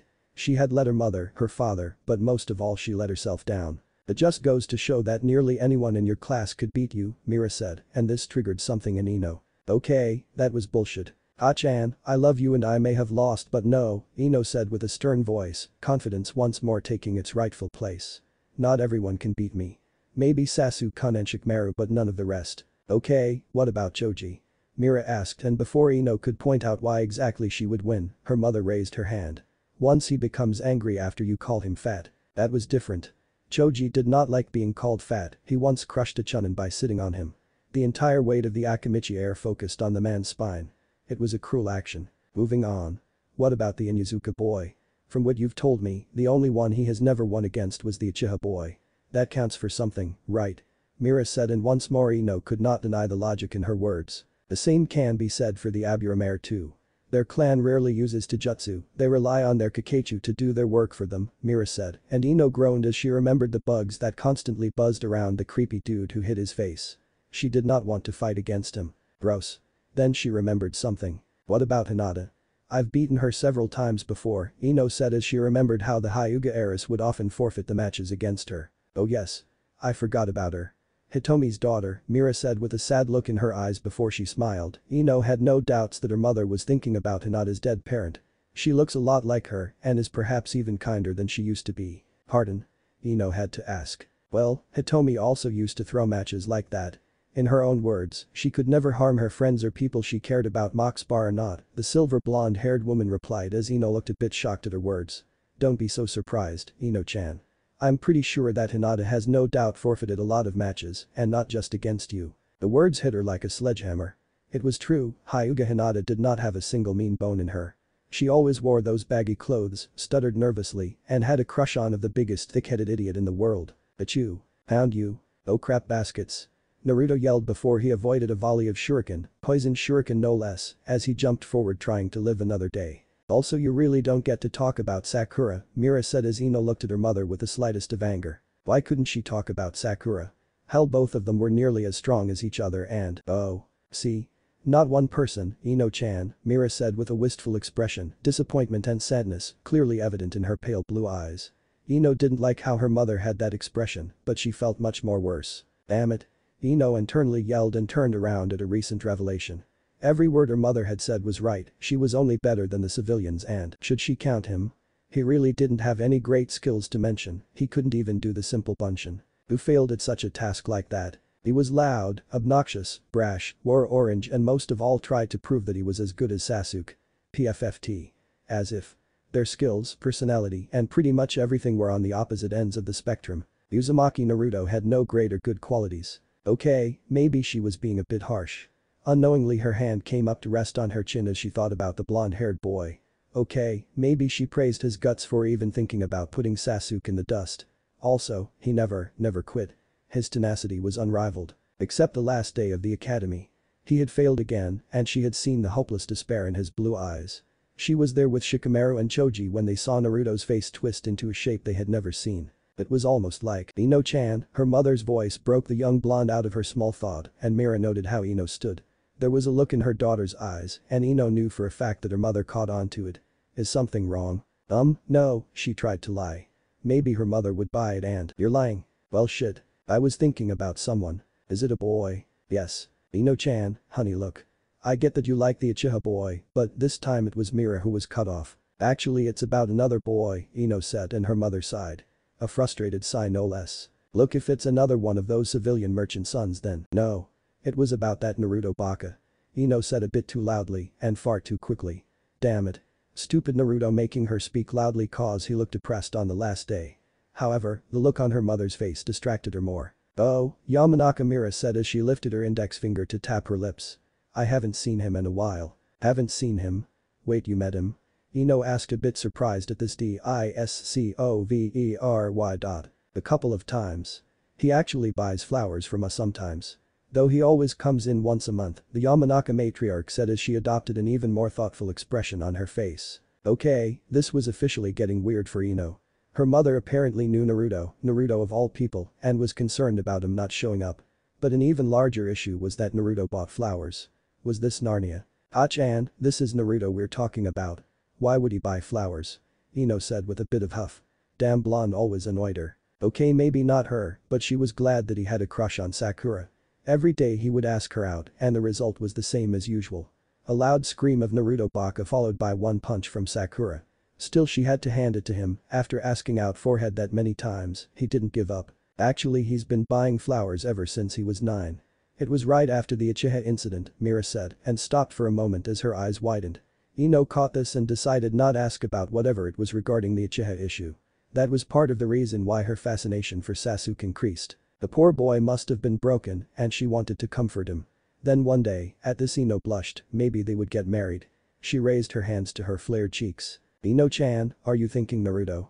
Mira asked, seeing the flushed expression of her daughter. Her mother also had a wry smile on her face. Her blushing and gushing over Naruto. Sure. Yeah, right. Me ever caring about that orange-wearing loudmouth, she added with a bit of anger as she crossed her arms. The day that happens, I'll gladly give up my feelings for Sasuke-kun. Oh yes, I forgot. What about him? Could you beat him? Mira asked, a bit too zealous to her daughter's taste. Beat him? Ha. I could probably beat him with one arm tied behind my back. His skills as a shinobi are horrible. He can't aim like Sasuke-kun or fight like him. Plus Naruto thinks he can be cooler than him, Ino said, her voice slowly becoming louder as she saw her mother shake her head. True, but he's not Uchiha Sasuke now, is he? Of course he's not. He's Uzumaki Naruto. loudmouth, dope, and perhaps the greatest idiot in the world who can't even perform Bunshin, claims that he'll be Hokage one day, Ino finished, no mercy present in her statement as she brutally described an orange-wearing teen. Uzumaki Naruto couldn't do the normal Bunshin. Well, her mother spoke and Ino nodded her head. Yup, even her mother had to agree with what she said. That's not surprising. Yeah, and wait, what? What do you mean, Ino-chan? No, no, no. What you mean by that's not surprising? Ino asked as her mother adopted a thinking pose before speaking. Well, when we were kids at the academy, there was this one girl who was a bit like Naruto. She also couldn't perform the Bunshin and failed at it every time.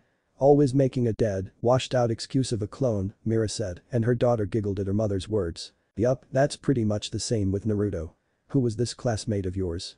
A civilian? Ino asked, mildly interested in seeing the person. Actually, as far as I remember, she became an Anbu before retiring, Mira said, and kept the tone neutral so that her daughter would experience shock and awe. What? Ino asked, not believing what her mother had just said. A person who like Naruto failing at the Bunshin became an Anbu. How? In what way did that make sense? Maybe her wizened mother could answer the question. How did that person become an Anbu? Let alone a shinobi? Ino-chan, you must already know that the Academy 3 is pathetic, Mira said, not bothering to sugarcoat her words, and her daughter flinched slightly at that.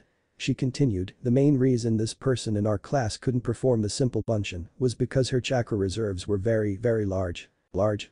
How large? How do I put this? Mira wondered before she snapped her fingers. Let me put it like this. If your father and I pool our chakra, it still wouldn't be half as much as she had. I suspect that Naruto has the same problem. His chakra reserves must be massive, so he has horrible control and not being able to perform a Bunshin because of the tiny amount it requires. If he's horrible at the leaf exercise too, then that just proves my point. Ino's jaw dropped and her eyes widened. Uzumaki Naruto couldn't do the Bunshin because he had insane amounts of chakra in him. But that would mean he had more chakra than Sasuke-kun, and this didn't make any sense. Yet it didn't change anything.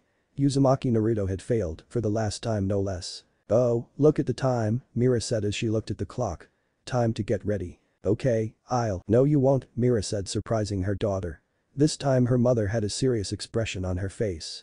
Today's match with Shikamaru showed how much you've been slacking off, Ino-chan. I wasn't slacking off, I don't want to hear it, young lady. If you're going to be a Kunoichi, then you'll be a proper one, Mira said in a tone that made Ino fume a bit. But, Ka-chan, look, Ino-chan, Mira said with a much more tired expression this time. The only reason why we didn't pressure you all throughout your academy years was because honestly we wanted you to enjoy your childhood. This era of peace that you kids got was very rare compared to what we had.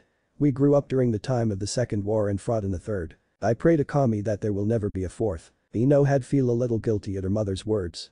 It was true, they never really pressured her into anything. She chose to become a Kunoichi in the footsteps of her parents and live up to the Yamanaka clan's name while becoming head one day. However, you have a hit now. You're not a child anymore, and believe me when I tell you you're not ready for the world outside, Mira said as a grave tone, and Ino said nothing, she merely stood, listening to the words her mother said. Being a shinobi, a kunoichi, is no small matter, and simply daydreaming that a prince in brooding armor will come to save you is nothing less than pathetic. That hurt, those words hurt her as she felt her chest constricting. Her mother was calling her dream, her passion pathetic. Being a teenage girl, she made the only decision that felt rational to her in the heat of the moment. She ran, her mother's yell resonating behind her. Ino bit her lower lip and held back the tears that were threatening to form at her eyes. She was not pathetic, damn it. She was Yamanaka Ino, daughter of Inoichi and Mira. She was a kunoichi, and she would prove her parents wrong. But how? Then an idea clicked in her mind as she raced over to the academy. She knew it was closed because apparently there was some work going over determining the amount of students. The issue was regarding an influx of graduates if she didn't hear it wrong. Just like she wished, it was empty and there stood a tall towering tree. Well, not towering per se, but for someone of her height it was pretty tall, and to be honest, it was much more taller than most of the trees here. Apparently the Shadame planted it here when Ino thought as she cringed. I'm remembering one of Iruka-sensei's lessons. I really am hopeless. Moving forward and focusing her attention on the tree, she had seen her parents often walking on the wall and remembers them telling her it was a chakra control exercise that Genin learned nowadays after they joined their teams. Surface clinging, or rather wall walking. In this case it was tree walking. What she did a few moments back was no doubt childish and very fangirlish. Yeah, the Yamanaka heiress was not proud, but she was stubborn and would prove her parents wrong. She would prove them wrong by climbing the entire tree using nothing but her feet. Oh Raymond, what would I do without you? Naruto said loudly as he walked by himself. 6 bowls of miso ramen. He was allowed to go an extra bowl up today because Anko thought he deserved a treat. Oh boy, that woman was driving him crazy. Crazier, if that was even possible. Still he had to admit that not only was she beautiful, but had a body that made his mind go numb. The fact that she teased him with a kiss on the cheek, saying that there would be more in the future if he improved, only made him shiver more. Unknowingly he giggled a bit, then he slapped himself. He was not a pervert. Nope. He was not a pervert. He was not a "Shut up, you closeted pervert," the fox inside his mind spoke, and the blonde lost his bearings. His mood soured at the words his prisoner said. Yeah, that sounded good. His prisoner. His captive. His bick. I highly suggest you don't finish that word, ninjin. Otherwise becoming the Hokage will become the least of your worries. Ah, I love you too, Naruto thought and heard the kitsune snarl at the words. Ah, yes. This was a new thing the warden and the prisoner started. Simply put, they would insult each other. It wasn't a game, and Naruto wouldn't have done it if the fox didn't start it. He was innocent. Innocent. Yes, and I'm a plushie toy, the Kyuubi spoke, sarcasm lacing his words. Wait, how do you know what a plushie toy is? Naruto asked curiously. Oh fuck yourself, Asklin. And they call me childish, Naruto said a bit out loud as people stared at him with a confused stare. Well, some of them glared at him, and right now he didn't feel like taking shit from them. So he looked at them before putting on an annoyed expression on his face and speaking in a cold badass as he called it voice, "Are you looking at me?" They said nothing but continued to stare at him, this time with a little bit of worry. Time to capitalize. Huh? What? I got something on my face, Dadabeo? Naruto asked, his volume growing louder and him taking a step forward. They stepped back. This was fun. Well? He asked bit too loudly, and before long they looked away. One of them was going to say something, but Naruto promptly flipped him the bird. Man, I've been hanging out with Anko-chan too much, Naruto thought in his mind. Apparently he was to call her Anko-chan now as she insisted on it, if he didn't he'd lose his manhood which would fed to her snakes. He liked his penis where it was, thank you very much. Before long he stood in front of the academy and looked at the building. It was a tough and biased time there, but he was glad that this phase of his life was over. He'd miss the academy, well not that much, but in a way he would. Except Ruka-sensei's arduously long and boring lectures. Okami, even now he shook in fear. His mind screamed like a girl at times when the lectures would seemingly last forever. In fact, he could hear the girlish scream. Too loudly. Kyuubi, are you screaming like a girl? Why the fuck would I do that, you idiot? Well, where's that scream coming from? From outside, you intellectually inferior lowlife. Oh boy. Snapping his head at the origin of the scream, he saw something purple falling out of his hangout tree. It was a person, and without a second thought he ran. If he wasn't fast enough, that person would fall and hit the ground pretty hard. Putting his good training to use, he molded the chakra inside him and it spread like adrenaline in his body. His eyes sharpened as everything around him became a tad bit slower, his eyes wandering and observing everything around him. Jinten. Shoki B pseudo, swift release. Initial burst, Naruto muttered as he felt the rush in his body escalate. This was the most basic technique in the scroll his Jiji had given him, the first technique any Jinten user needed to know. The same move he had instinctually pulled off against Mizuki and his partner in crime. Only this time it was a calculated step. Oh, how proud he felt. Moving at high speeds that only seemed like a yellow blur to the general populace, the Jinchuriki moved at high speeds and took 4 steps on the bark of the tree before jumping into the air. His target was close and he caught the person who was falling. He was pretty glad it was a girl, he saved it would have been severely weird to catch a dude in a bridal carry. Now that he noticed it, the girl in his arms was cute. She had pale blonde hair, not as awesome as sun-kissed hair with red streaks, but it was pretty cute. He liked it when girls had long hair, suited them well, and then when her blue eyes opened to look at him, he realized who it was. Oh, he said almost disappointed, it's you. Yamanaka Ino was not sure how she felt about this. She had somehow managed to get up to the top of the tree. No, not entirely by walking up. She had climbed up and tied a rope to one of the higher branches, just in case she fell. Being prepared was a good thing, however walking down the tree was much more harder than getting up. She managed to get a few steps before she would fail at the task. Honestly, it was tiring too. In fact, when she thought about it, it was a stupid decision. She was already exhausted from her fight with Sloth Incarnate, and tree walking was not a good idea. As if karma had been personally listening to her, her rope tore under the pressure and she fell. Her body achieved terminal velocity and she would plummet down to be hurt badly. She wished that Sasuke or anyone showed up and caught her. Bending forward and curling up like a child in a bed, she simply decided to wait for the pain to tear away at her. However, the crash never came. She felt someone catch her and move away at a rapid speed that messed with her senses. For a moment all she could see was the world blurring past her, a kaleidoscope of colors exploding as her eyes animatedly got lost in this accelerated view of the world. She quickly realized that she was in someone's arms, said someone was also emitting a large amount of warmth which she subconsciously liked. Then she opened her eyes and looked at the person as the world came back to the normal view she was accustomed to. He had tanned skin, cerulean eyes that pierced into her own blue, and wild, shaggy hair shooting out in every direction with streaks of red in them. His face was cute too, especially the whisker marks. "Oh," her savior spoke. His voice so annoyed. "It's you. Wait. Whisker marks, blonde hair with red streaks, and blue eyes. The guy who saved her was Naruto. Well," he spoke with a slightly annoyed voice. "Are you going to get down or what?" What?" She stuttered and mentally kicked herself. He sighed and put her down on the ground, small patches of grass strewn here and there. She then looked up at him and was a bit surprised. He was still wearing orange, but not his thrice damned jumpsuit, and it was only just the pants, which also had black tapes around his shins. He wore a black short-sleeved shirt with red running down on the shoulders and both sides. He also wore his goggles around his neck, letting a fringe of his hair rest on his forehead. She had to admit, he looked different without that usual jumpsuit of his. Also, had he thinned out a bit? His hair was also slightly wilder. You're staring," Naruto said, making her stop inspecting him with her curious gaze. He looked up at the tree with squinted eyes and looked back at her. "What were you doing up there anyway?" She spoke in a much more composed manner now. Tree walking, he asked, and naturally her mind remembered the idiot from the class. She almost forgot who he was. "Yeah, idiot. Tree walking. Not that you'd know what it is," she said as she crossed her arms and waited for the loud retort to come. Instead she heard a sigh and saw him shaking his head. "Well, good luck with that," he said and began to walk away. Uzumaki Naruto didn't retort. He was walking away. "Wait." Yamanaka Ino uncharacteristically yelled and stood up. She then got down on one knee as she let out a yelp of pain. Her left leg ached like hell, and she guessed that the yank of the rope before her fall must have put the entire pressure on the limb. "Boy, you okay?"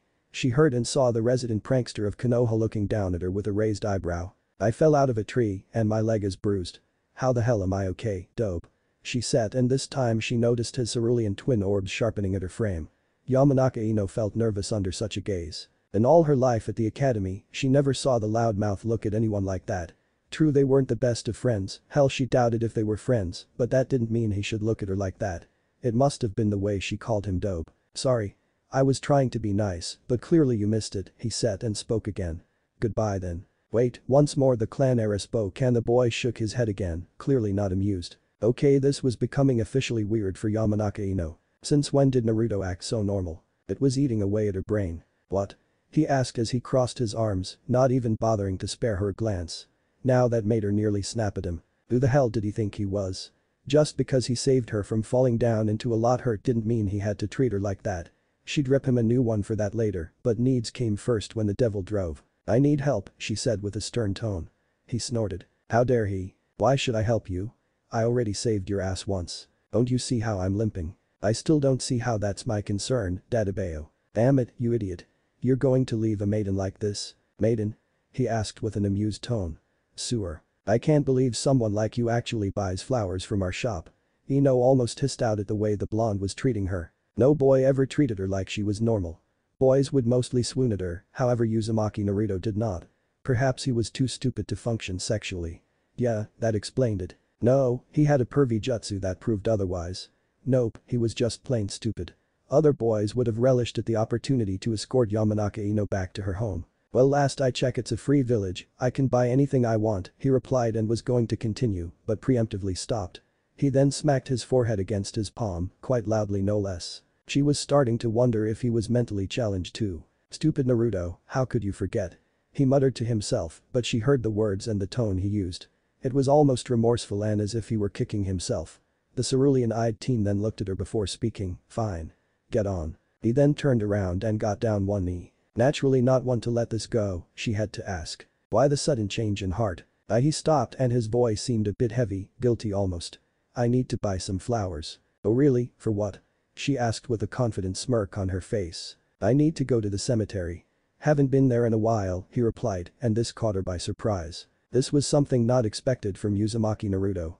She wasn't sure how to reply to something like that. "Still, who is it for?" she asked with a much lighter tone. As if appreciating her gesture, she saw his shoulders slacken a bit. Someone who used to care about me, was all he said and motioned for her to get on. Not pressing the issue further, she put her hand on his shoulders and almost gasped. Almost. Uzumaki Naruto had very, very broad shoulders for someone his age. How come she hadn't noticed before? Oh right, the jumpsuit. Dismissing the thought, she got up on his back and fragrance of fresh leaves hit her like a storm. Wrapping her arms around his neck, she breathed in the dew and relished in the warmth he was emitting. It was so peaceful, so nice. She felt him shake a bit and realized why as her cheeks reddened.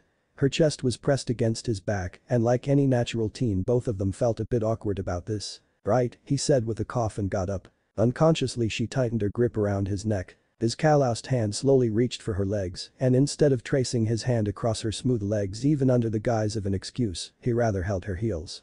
They said nothing as they walked along the road earning the glances of many a person. For Yamanaka Ino, this was a strange experience. Sure, it was Naruto who was carrying her and that fact alone almost made her want to get down. On the other hand, she could feel his muscle toned back and the warmth. The warmth was so different from anything she felt. So why were you tree walking in the first place, Ino? He asked, deciding to break the ice. You know what tree walking is? She asked, she couldn't even try to hide her surprise. Yes, I know, Naruto replied with a small pout.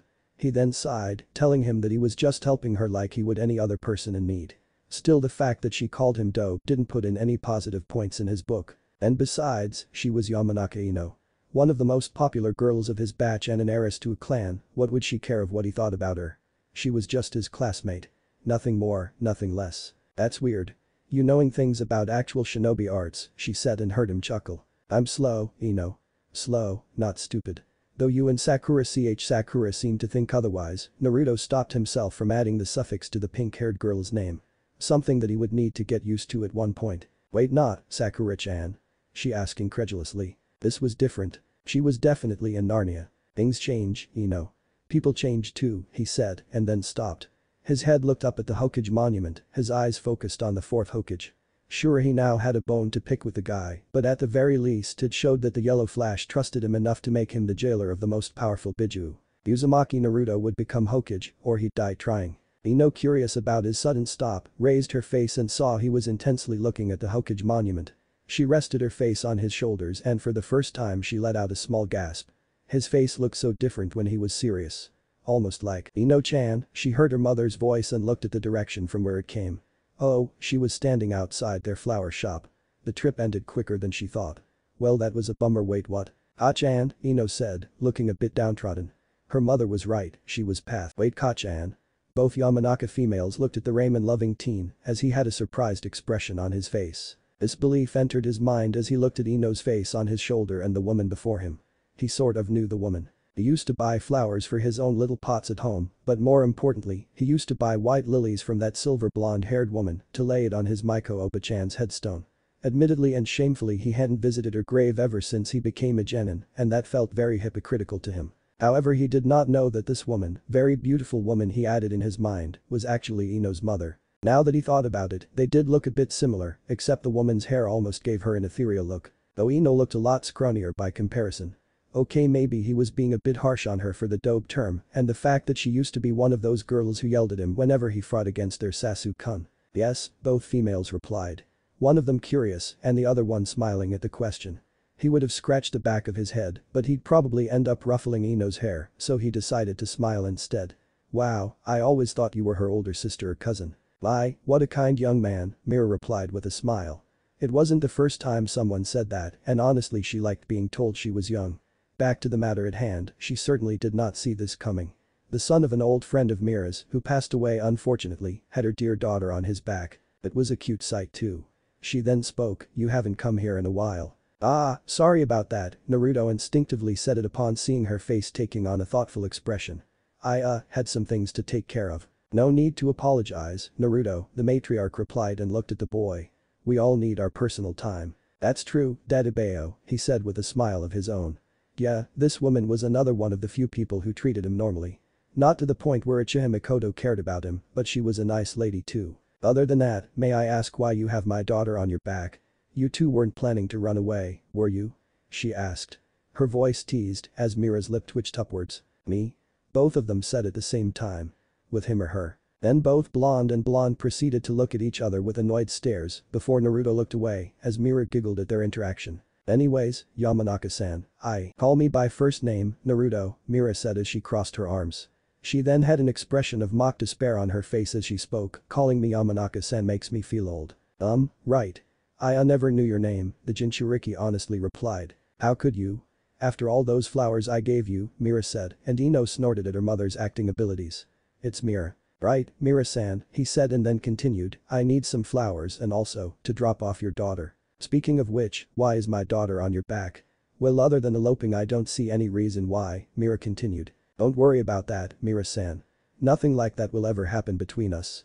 I'm pretty sure of that, Naruto replied coolly, and both females had to stare at him with wide eyes at that statement. Ino Yamanaka didn't say anything, but those words affected her. She wanted to ask why, as her fist almost prepared to hit him straight on the jaw. That's bizarre.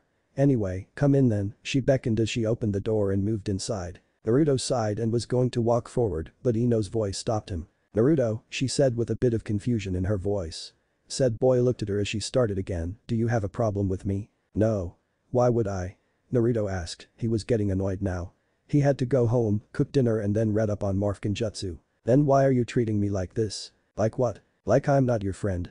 She asked and Naruto chuckled. However, she couldn't find anything funny in that action. He then looked her straight in the eye as her head leaned in more. Since when did you consider me a friend? He asked and received no reply. He walked forward and stepped into the shop, closing the door with his foot. Uzumaki Naruto was a sociopath. He was manipulative, he wore a mask of an idiot, and most of all she believed it all her heart. He had to be, there was no other explanation. From day one at the academy, he was loud, exuberant, goofy, and as cheerful as they came. The Uzumaki Naruto she knew was never sarcastic, restrained, a bit chilly, or remotely mysterious. Yet, now these were the words that she used to describe the orange-wearing dropout. She wasn't even paying attention to the conversations that were exploding around her as she normally did, the young Yamanaka heiress's mind trying to dissect as what he was playing or rather who Uzumaki Naruto really was. The words he said, the last words he had said to her ever since they returned to her family's shop of exquisite botany, still echoed in her mind. How he had let out a hollow chuckle that made her nervous, his deep gaze that transformed his normally joy-filled cerulean eyes into twin glaciers that brought a harsh winter, and finally the words themselves that much to her awe cut deep through her. Since when did you consider me a friend? Each word was well placed, the question was perfect, and Yamanaka Ino had no reply to offer what she could say to such a statement. Her mind had replayed that moment several times ever since he dropped her off at their shop 10 days ago. The fact that she was even thinking about him annoyed her to no end. Why should she even think about him? What made him special? Nothing. There was nothing interesting about him. Then she mentally slapped her forehead as she remembered trying to follow him after he bought white lilies from her mother. Mira was more than happy to pick out the best flowers personally, and the sad tiny smile flashing across his face made her become so heavily interested in him. He had said that he was due to visit the cemetery, bless all those who rested there, and the fact that someone like Naruto who was never seen with anyone except Iruka made her mind race at speeds that shamed the yondaime. Whom was he going to pay his respects to? It did not make sense. Naturally, she made the best decision that would benefit her mind's urge. She coerced her mother into tailing the Uzumaki all the way to the cemetery. Of course, after Naruto left the shop without saying goodbye to her. She approached her mother regarding Operation Tail Uzumaki, Mira refused, stating that whatever Naruto was going to do was his private matter, even though her mother was interested too. Seeing that small spark of curiosity, she fanned into a flame when she volunteered to take the heavy duty for an entire week. Yamanaka Ino learned she was a good gambler that day, and her mother agreed but told her to keep everything hush-hush as possible. After the blonde had gone a safe distance away, thanks to her mother's excellent sensory perception, they followed him all the way to cemetery. There in that moment as the pale moonlight shone, Uzumaki Naruto stood in front of one specific graveyard and laid down the small bouquet of flowers. She remembered how he began to speak to the person beyond this world, quite animatedly as some of the old Uzumaki Naruto came out. Tears formed at the corners of his eyes and he had to dry them off frequently. It was strange seeing him like that. He looked sad. Normal. He looked so vulnerable. Ino may never admit it aloud, but the Uzumaki's confidence and steeled resolve was something she subconsciously admired to an extent. He seemed almost at times like a wall that could never be broken, the foundations of his will were rock solid and nothing could ever dent them. Yet, the slight dulling of his eyes as her mother informed her with the help of her keen sight seemed almost unreal. After spending more than 40 minutes talking to the departed, he laid down the bouquet and took one lily from there to place it on the grave, just beside the one he had placed it atop. He then began to pray. After a few more minutes had passed he said his goodbyes and left.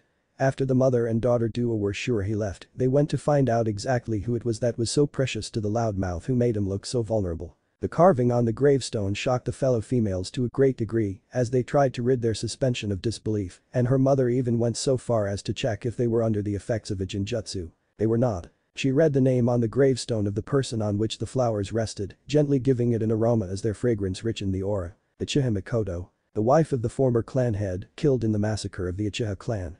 Her Sasuke-kun's mother, and apparently, someone who was very close to Uzumaki Naruto.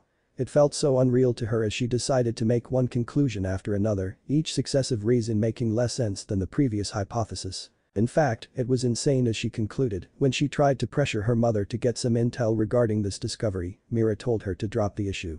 Her mother stated that they had barged in on his personal life enough and they should not continue this further. That was the reason why she couldn't get her mind out of the whole damned affair. When Ino was interested in something, she wanted to find anything and everything about it. Saying that she determined to find out about her targets would be an understatement. Take her Sasuke-kun for example, finding out information regarding her one true love was not easy. The brooding, handsome teen rarely talked to people and would sometimes walk as an air of mystery, intrigue, overall coolness washed over him. That only added more points for the last Uchiha in her books. Sometimes she and a few other girls would sneak up ever so carefully to see what he had for lunch. Finding out that omusubi with a kaka and tomatoes was not easy, one of the most laborious tasks she had ever undertaken, and made bento for him. Sure, he refused most of the times, okay every time, but like she stated before. She was determined and he was bound to accept it one day. That said, finding out information about the blonde was even more difficult. After somehow finding out where he lived, the most rundown area in the whole village, she did not go further. It was weird, smelly and frankly irked her. Therefore, she tried to follow him, but the Uzumaki somehow always managed to give her the slip and somehow get away excessively fast for her liking. She was sure that he did not sense her, after all if he didn't have control to make a simple clone, how could he mold chakra to sense people around him? Then he would go to Ichiraku's to have his ramen, and she shuddered to follow him. Hell, she almost ran into Hinata once or twice as she kept her routine watch of stalking one Uzumaki Naruto. Contrary to what the rumors said, Uzumaki Naruto did not have 73 bowls of ramen in one go. It seemed that the rumor was grossly overhyped as she saw him finish around 5 bowls of varying flavors before he would get out and disappear again. "Hey pig," a voice reached her ears as the platinum blonde's blue eyes gazed into sparkling emerald ones. Her rival's pink hair long and soft and luscious acting like a beacon of something ridiculous she could say, but that honor belonged to her larger than the Hokage rock forehead. Odd, that forehead was white and naturally, Ino could not let the insult right now stride. "What, forehead?" she asked as her eyes leveled a glare, something Haruno Sakura happily returned with her own poisonous stare. Then the pink cat crossed her arms as she spoke. "You're being awfully quiet," she said as her eyes squinted, trying to find out what was inside her mind. Yeah, as if that would work. She was a Yamanaka, mind games ran in her blood. "So what if I am? Even talking to you takes away my stamina," she replied cheekily, and watching those veins pop up, twitching violently as the pink cat gritted her teeth gave her mental comfort. She even threw a smirk to deflate her. "Mind games 101. That's a lot of sass coming from you, pig," Sakura said as she then had a cheeky smile of her own. Yamanaka Ino did not like that smile at all, and why were there legions of fangirls staring at her and Sakura? Well, more like glaring, but amateur stares like that didn't affect her. It was almost like as if Sasuke-kun, the pink cat said as Ino looked to the left, far end and opposite end of the bench that she sat on. Lo and behold, Uchiha Sasuke sat there as he gazed out of the window in a careless manner. "So hot. HN." The grunt came from his throat as so many other girls squeaked and cheered at the non-committal remark. Everything that the Uchiha did was so perfect in her eyes, Sakura's eyes, and the girl's eyes that it made them. The frictional screeching of the door sliding open broke Ino from her thoughts as she along with her classmates graduated after years of hard work, well not much of a problem for her, who bore lectures that made even the dead beg for mercy, finally saw their homeroom teacher come in. Imino Iruka was an enthusiastic teacher, as Ino and so many others had come to learn. He was dedicated, hard-working, and a complete pain in their proverbial asses. Odd, how she hated it when he began his long, laboring lectures. She shuddered as she remembered his speech about how the Shodaime Hokage had used his great and mighty wood to plow deep, bury the seeds, and made it fertile. The man was nice, but he was naive, and that speech along with how the Nidaime would make his enemies wet, how the Sandaime would insert his long staff into their bodies, and last, but not least, how the Yondaime had flashed to 1000 Iwa shinobi. Hence, she bestowed the title of Innuendo Ruka upon him, and forever he shall carry that torch of general idiocy with him, as she may or may not have mentioned about it to certain group that diffused the news to the rest of the class. "Ah, I see all of you are here," the scarred Chunin began. Now normally Yamanaka Ino would have tuned out at this point, however something about him seemed odd. 1. Iruka-sensei never wasted his time and the way his eyes were searching for something or someone did not make sense. 2. The man had bandaged around his chin, one of his arms were draped in gauze. Am I intellectually superior and keen-minded, Yamanaka Ino thought as she cursed herself for making large deals out of almost everything, and she blamed it all on none other than Uzumaki Naruto. This habit of her had decreased so she could deal on more important matters like how to impress Sasuke and outdo Sakura, but now thanks to one orange-wearing, ramen-loving, sociopathic dropout of the academy her instincts were. The white wooden door once more slid to the side as another person joined their fray. Upon this person's arrival, every pair of eyes widened to sizes that were normally impossible, this included her too. There at the front of the class stood one blonde-haired, blue-eyed boy as he struggled to regain his breath. His clothes were simple, yet worthy of more than a few glances from the more delicate members of the opposite sex. Ino herself was impressed at how the new blonde cleaned up, positive points indeed. The boy was wearing blue full-sleeved jacket that was open, a dark orange undershirt, and black pants that came down to his shins. White tapes did their job as they covered the exposed skin, as his feet had Tola sandals. His hitayate was wrapped around his neck as his hair fluttered down to form a fringe of it hanging over his forehead, and a slight eep noise made the Yamanaka look around to see the Hyuga heiress, blushing up a storm as she turned red beyond measure. It was the same with the rest of the girls who had flushed expressions. Ino herself found the sight appealing. Some of them were even fixing their hair in hopes to impress the new cute boy. Such sluts. Okay, maybe she was being harsh on them. At least she didn't try to seek the attention of a boy simply because he looked cute. Yeah, take Sasuke-kun for example. Not only was he handsome for a young teen, but cool, skilled, mysterious and from one of the most powerful clans in Konoha and wait. The boy at the front had finally stopped panting and flashed Iruka a smile. His hand slowly got up, cutting through the air as he ruffled his own locks of golden hair while nervously laughing. Sorry for being late, sensei, the boy with the whisker marks on his cheek said. Whiskers? Blonde hair with occasional red streaks. Blue eyes. I had a rough day, Dedabeo.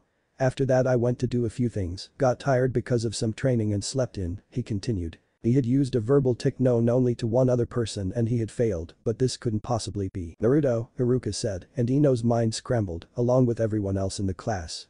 You, what? A yell broke out and everyone's attention switched to the standing, surprised frame of Inuzuka Kiba, who pointed at Naruto with an extended finger, his nails sharpened. A wave of disbelief washed over them all, as Uzumaki Naruto sighed. She could already tell that today was going to be a long day. Uzumaki Naruto was awesome. Yes, he was. He knew that, Jiji knew that, the Ichirakus knew that, Iruka-sensei definitely knew that, and the Yondaime knew that before anyone else. The Yellow Flash had after all chosen him to be the warden of the Kyuubi, and only a person with the right amount of skills and power could do that. His training and almost unreal improvement in month under the Snake Mistress only testified to that statement, as her comments of his spamming clone after clone to abuse the hell out of that jutsu only confirmed it. She even mentioned that the Nidaime Hokage must have been crying in the afterlife upon seeing his baby being slaughtered like that. Well, it sucked to be the white-haired guy. Regardless, Uzumaki Naruto was prepared to shake the world and let loose a storm of pure unadulterated badassery that would make him a legend. He would go out in the battlefield, becoming a feared shinobi only rivaled by the previous Hokage. Hell, they'd come back to the realm of the living just to proclaim him as the greatest of all time. Such would be the mark he would leave behind. Yes, that is what he thought before going to sleep. Now he was not the brightest mind, he knew that. So, excitedly staying up to get even more training was probably not his best idea and one that made him sleep a bit too much.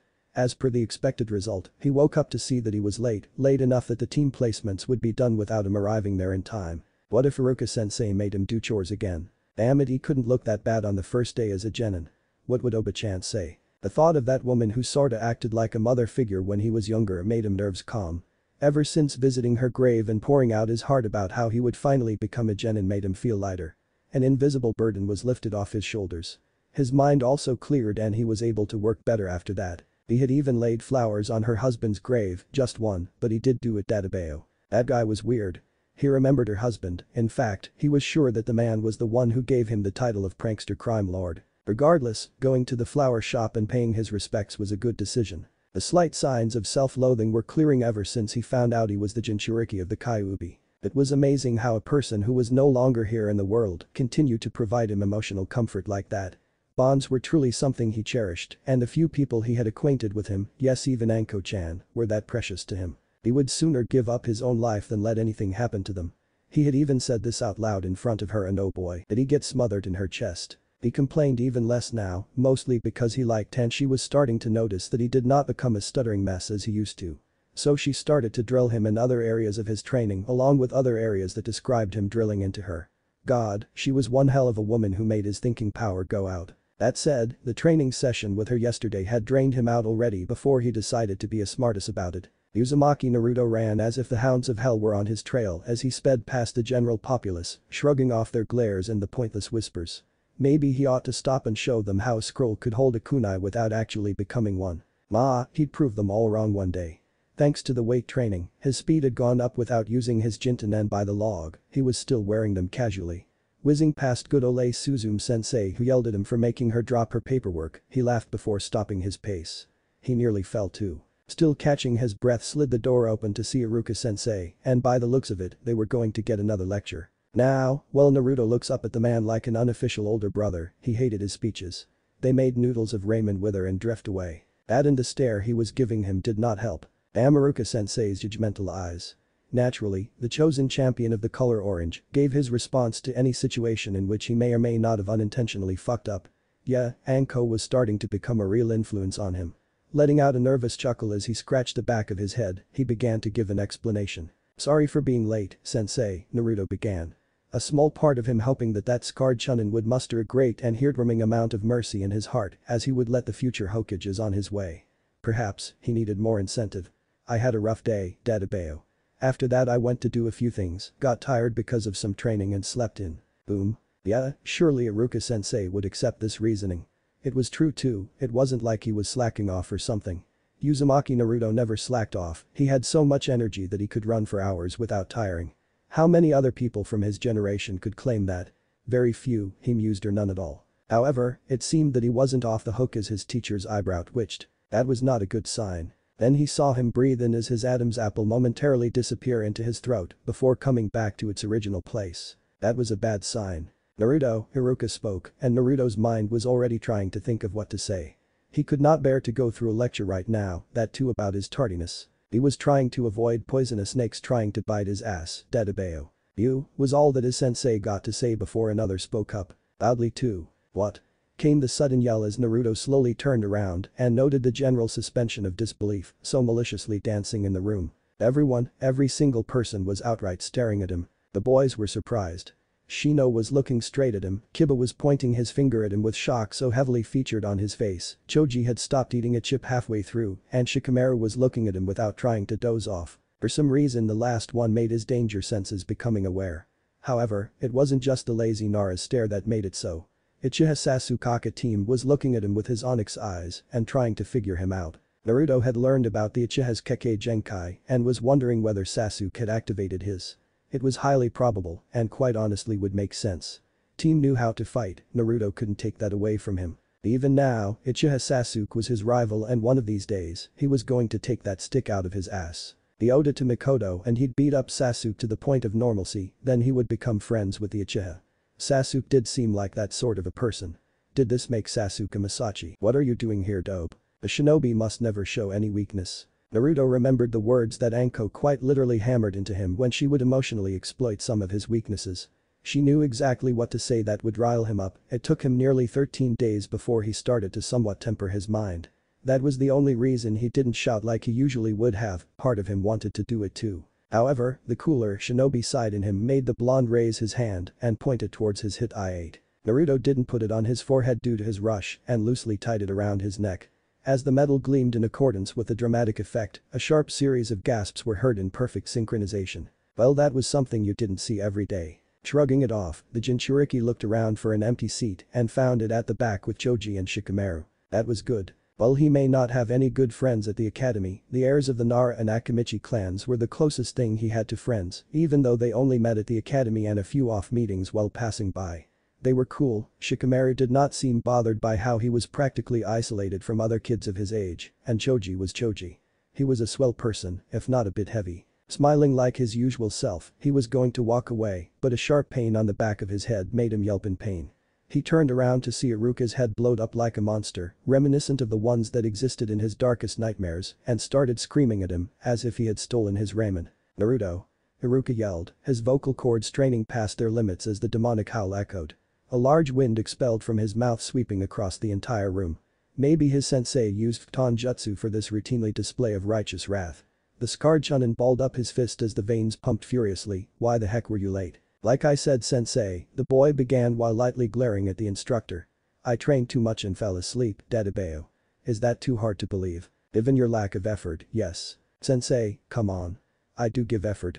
Just not to anything boring. I see, so did you just call my teaching boring? Nah, Iruka-sensei, Naruto began as he remembered the recent gossip that Anko apparently heard at the Jounin lounge. He mentally crossed his fingers as he began to speak. Suzume-sensei was looking for you. She said something about you, her and the reenactment of Itch. The blonde who was not allowed to finish, his hand clamped over his mouth, and with his cerulean eyes, he saw the Chunin's face becoming red. Huh. The rumors were true after all. Well, all he could say to Iruka was one thing. Nice. That's enough, Naruto, Iruka began. Face still as red as a cherry as he removed his hands and let the boy go. Go and sit down. Don't be late from now on. You're a genin and you'll have to be punctual. Hi, sensei. Don't worry about that, Dadabeo, Naruto said and was walking forward, but the voice of one Inyazuka Kiba stopped him. Oh, the feral boy began as Akamaru rested atop his head. What the heck are you doing here? Genin, Naruto said as he pointed to his neck again. I just pointed it out a few seconds ago. You failed the exam. Then what are you? Hey. Look, a cat. Naruto said pointing at the window and saw how the Inyazuka heir jumped off his bench. Kiba flew to the window with Akamaru loudly barking. Well, it was somewhat cute since the little pup was adorable. However, Naruto grinned as he saw the feral boy was still searching for said non-existing cat. Oh, how life was good for him at the moment. Still walking up, the blonde stopped upon seeing a person. Her platinum blonde hair was tied up in a ponytail like usual, her hair was long too, something he liked. However, he did not stand to notice how her skin was unblemished or her cute little nose perfectly complemented her heart-shaped face. He stood here for a different reason as her turquoise eyes looked at his own shade of cerulean. We need to talk, he said, and for a moment, he saw nervousness flash in her eyes. That passed a few moments later as she nodded her head and mildly huffed, crossing her arms and looking away. This was the Yamanaka Ino he knew. He also noted how the Pinkette's emerald eyes were looking at him and his heart almost screamed at him to look at her. To talk to her, to yell Sakura-chan and get hit by her. However, his mind rationalized and told him to walk away. He did not have to talk to her in Sakura right now, he'd talk to her later if needs arose. The words she said regarding his abilities as a shinobi were still on his mind and it would take some time before he forgot them. Beginning his stride again, he noticed something strange. The girls, nearly all the ones in the class, were looking away from him once he gazed at them. They had pink blushes on their cheeks, some played with their hair, and a few even smiled at him. Naruto had to shake his head at the last part. Was he stuck in a dream world where everything was going right? A piece of chalk came flying in from behind and hit him on the head, dispelling that thought. Before Iruka could use his patented monster's head jutsu, Naruto scuttered over to the bench sitting beside human incarnates of sloth and glutton. He wasn't a bad guy, so he decided to greet the two like he normally did to everyone else. Well, everyone that talked to him. Yo, Shika, Choji, Naruto said with his usual bright smile and saw the boy with the gravity-defying ponytail speak up first. Troublesome blonde orange, the pineapple-headed boy spoke, drawling out the last part, followed by a yawn. How are you? The next question caught him off guard. Shikamaru said it as if he almost knew that Naruto had. Yeah, Choji added his 2 cents while putting 5 chips in his mouth. Wow, he sure was eager when it came to food.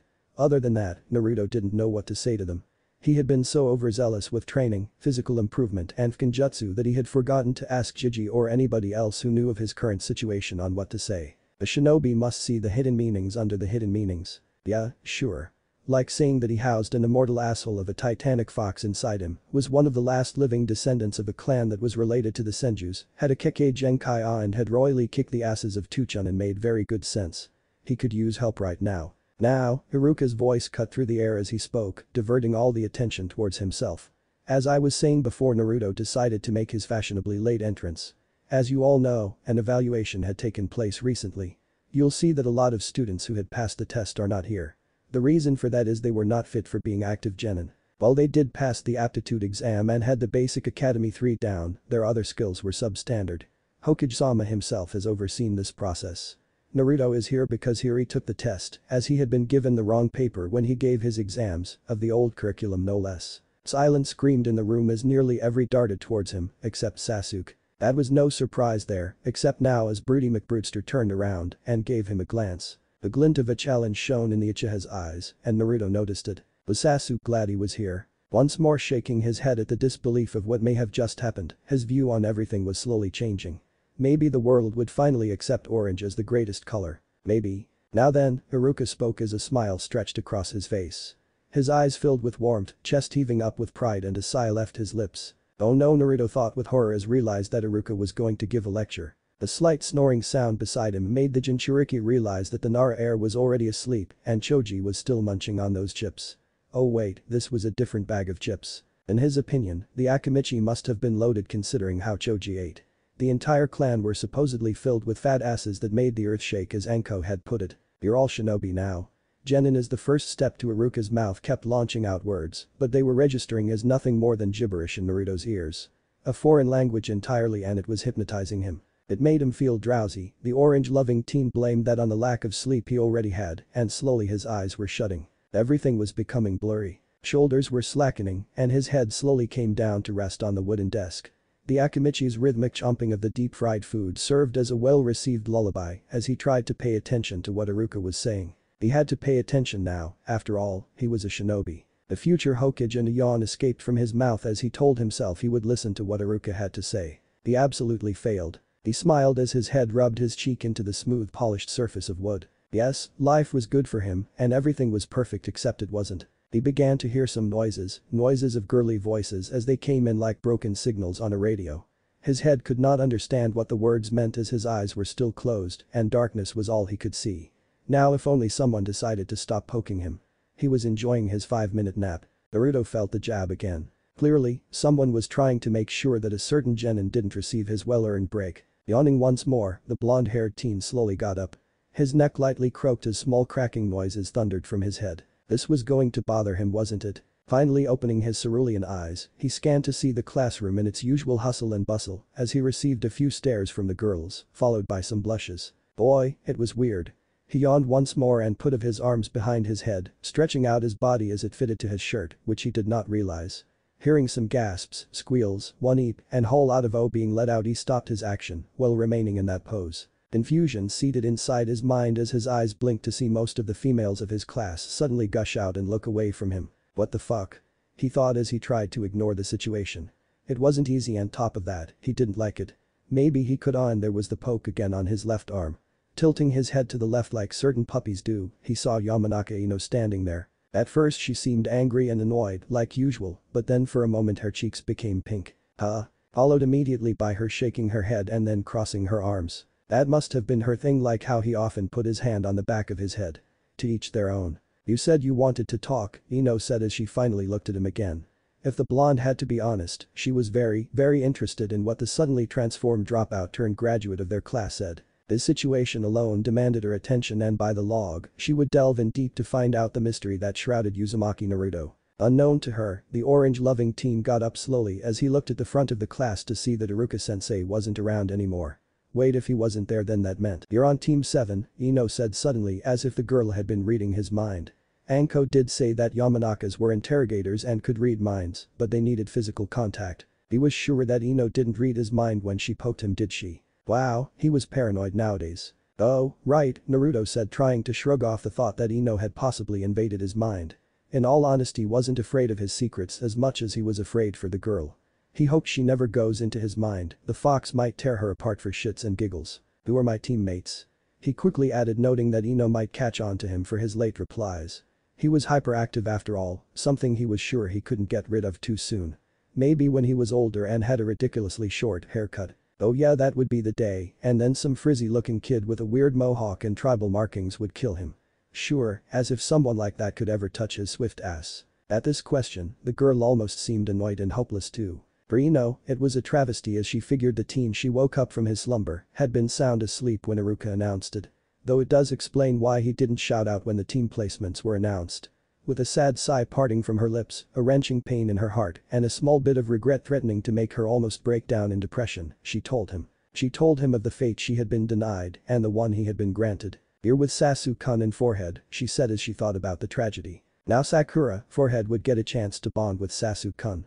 There was no doubt in the young Mindwalker's mind that the Pinket would do everything to make sure that the Uchiha fell in love with her and run a smear campaign against the Yamanaka heiress. Life was so unfair. A scoff of annoyance broke her out of her thoughts as she saw the blonde teen groan a bit. He then proceeded to bring his hand against his forehead and almost looked like someone had stabbed him with something rusty in his butt. Then she realized it, he was probably pissed for being on the same team as Sasuke.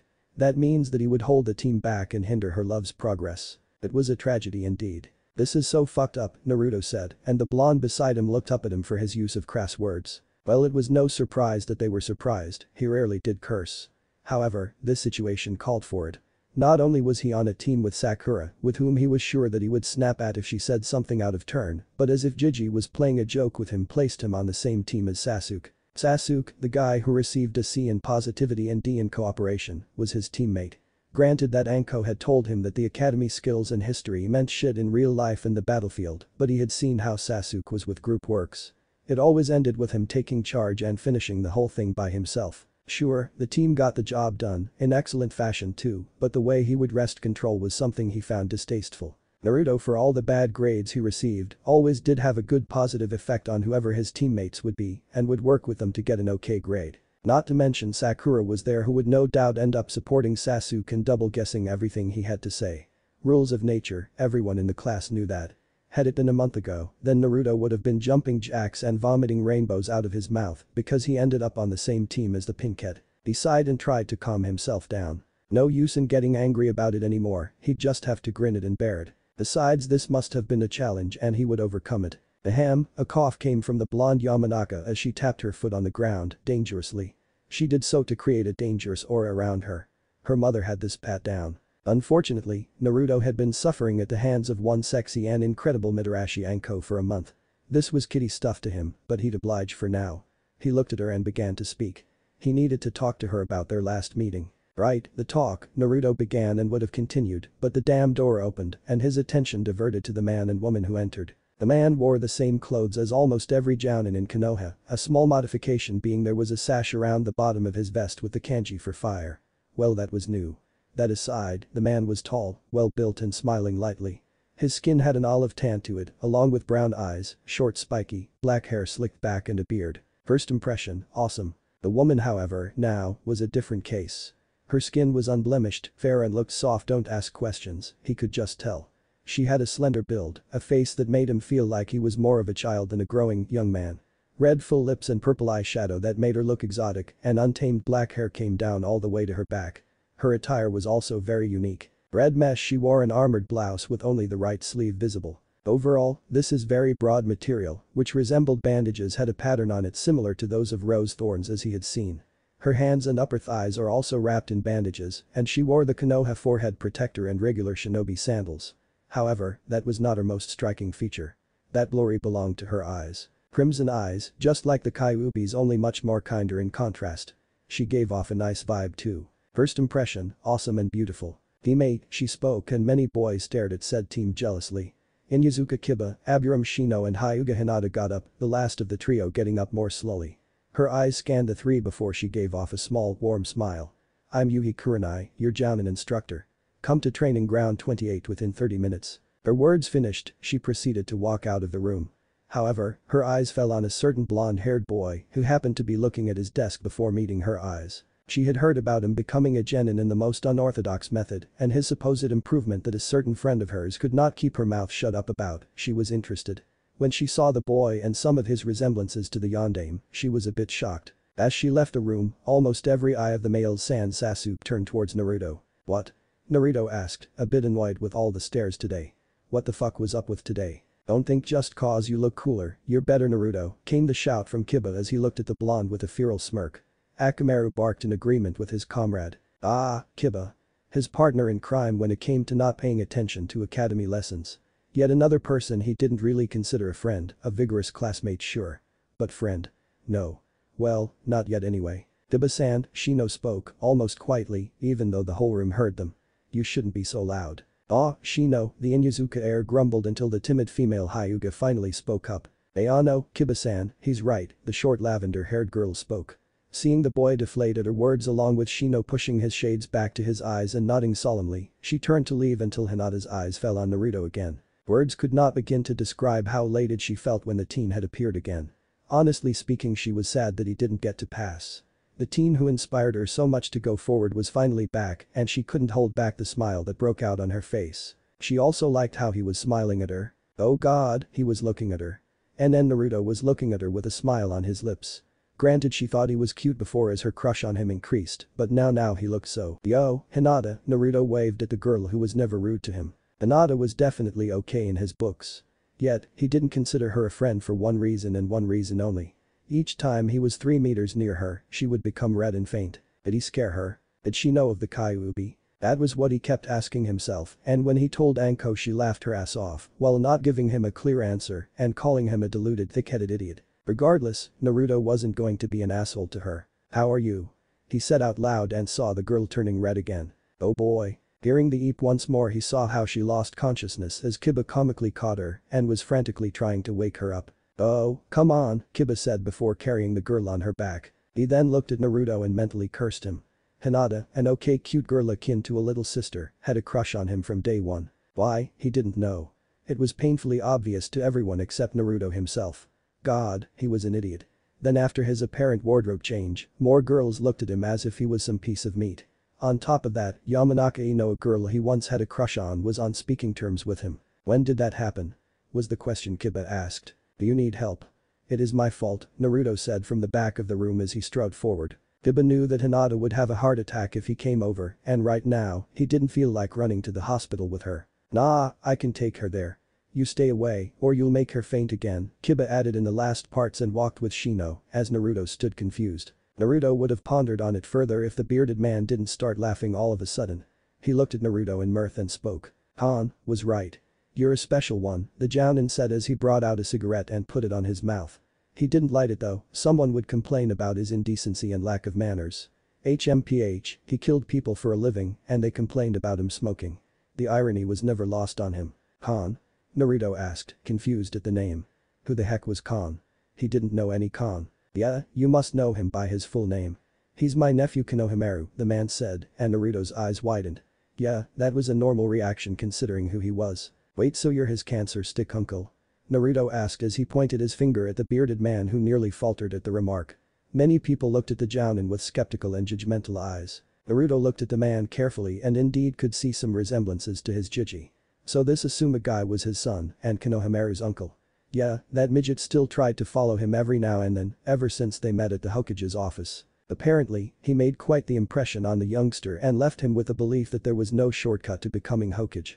Naruto's blue eyes then caught sight of the twin blade holsters on the side of his legs before coming back up. The man's eyebrow was twitching at the remarks along with the stares and Naruto then heard Ino giggle at his words. He turned to see her and wow, he didn't know she looked so cute like that. Yup, Anko was really affecting him. Anyways, the man said with borderline annoyance in his tone.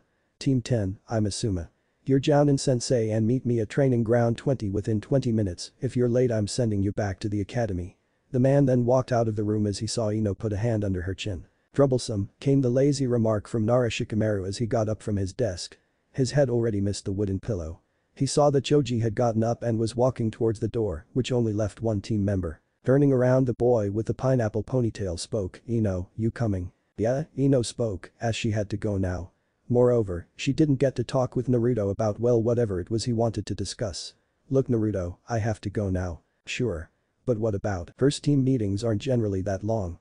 If you're still around here, then we'll have a talk, she said, and seeing the teen nod, Ino began to walk forward. Her turquoise eyes seeing the smirk forehead was giving her annoyed to no ends, and the fact that Sasuke-kun was looking out the window only served as a swan song. Instead of Sasuke, another adequately okay teammate, she got the laziest and hungriest people in the world. Her fate was tragic indeed. Good luck, I guess, the words reached her ears and saw that it was none other than Naruto who said it. That was surprising. Maybe he was being nice in general, like he usually was. Then as her look of confusion remained on her face, she noted something. Naruto looked familiar, like she had seen him before outside of the academy. The absence of the goggles made him look different by quite a scale. After Naruto saw Ino leave, he began to walk forward and saw the spot beside Sakura empty. Well, they were a team and he had to cooperate. Sitting down he heard a grunt leave the Uchiha and didn't respond like he usually did. Two could play it at that game. Hello to you too, team, Naruto said. He waited for the barrage of curses and insults being thrown his way by his horde of rabid fangirls.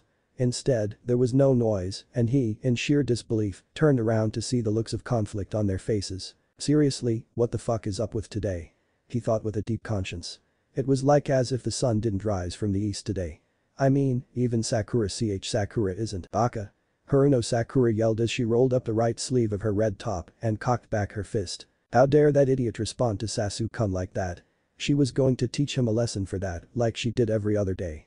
She was just a small distance away from her fist smashing against his head. Sasuke-kun was bound to notice how she took revenge on his behalf for the verbal slight. Naruto turned around and saw the punch coming. Honestly, he could have done so many things. He could have blocked it, dodged it or even caught it. Naruto could do that. However, a part of him didn't let him. Years of instinct rooted him there as the punch came and ricocheted against his head. Odd, Sakura could punch hard. The force of the punch made him shift away from the bench as his right side collided against a desk. Groaning a bit, he caressed his sides and sat down on the apparent bench. He could have asked Sakura why she punched him like that, but some things were better left unsaid. She would probably take Sasuke's side, no matter what happened. A small voice in his head told him that if Sasuke were to murder him and get imprisoned, then Sakura would probably help him escape. He cared about Sasuke about as well as he cared for his other classmates, and there was the fact he was Mikoto's son. But if Sasuke ever tried to do that, he wouldn't walk away in one piece. Naruto would make sure of that. Sakura herself was surprised at how the whole thing went down. Normally, Naruto would be pestering her right about now. Instead, he didn't and she was glad. Maybe he was starting to slowly give up on her. When he talked to Ino it felt weird, but she was glad again. If it meant for both Ino to be annoyed by Naruto and her number one fanboy to chase after her rival in love, then it was a win-win for her. Then she ended up on the same team as Sasuke-kun. Sakura couldn't begin to describe how happy she felt at being on the same team as him. Sure, Naruto was in it too, but he was fodder at this point. Then when she finally punched him, she expected him to see panicked and worried he upset her. Instead, all she got was a blank gaze before he was sent to the other bench. The blonde-haired boy got up and simply sat on the bench. No doubt making up ways to ask her out on a date. She was sure of it. The hands of time kept turning as more jounin began to come in and pick up their respective genin. They had no doubts that a lot of them would be going home tomorrow morning. Naruto himself was not concerned with such thoughts and instead focused with his eyes closed. Something eerily strange happened a few days ago. It was indescribable. It was as if he could feel everything and everyone around him when he was lying in the forest of death when he closed his eyes. It happened for a small moment, but he was sure that he could do it again. Cutting his mind off from everything else, he focused with all his heart. He was calm, he was patient and he was none of those things. Naruto proceeded to slam his forehead against the desk, weakling muttering out an ouch, then sat upright to soothe his bruised area as he soothed the area with his fingers. Why was life so hard? A deep chuckle reached his ears. Naruto realized that the fox head was going to speak to him.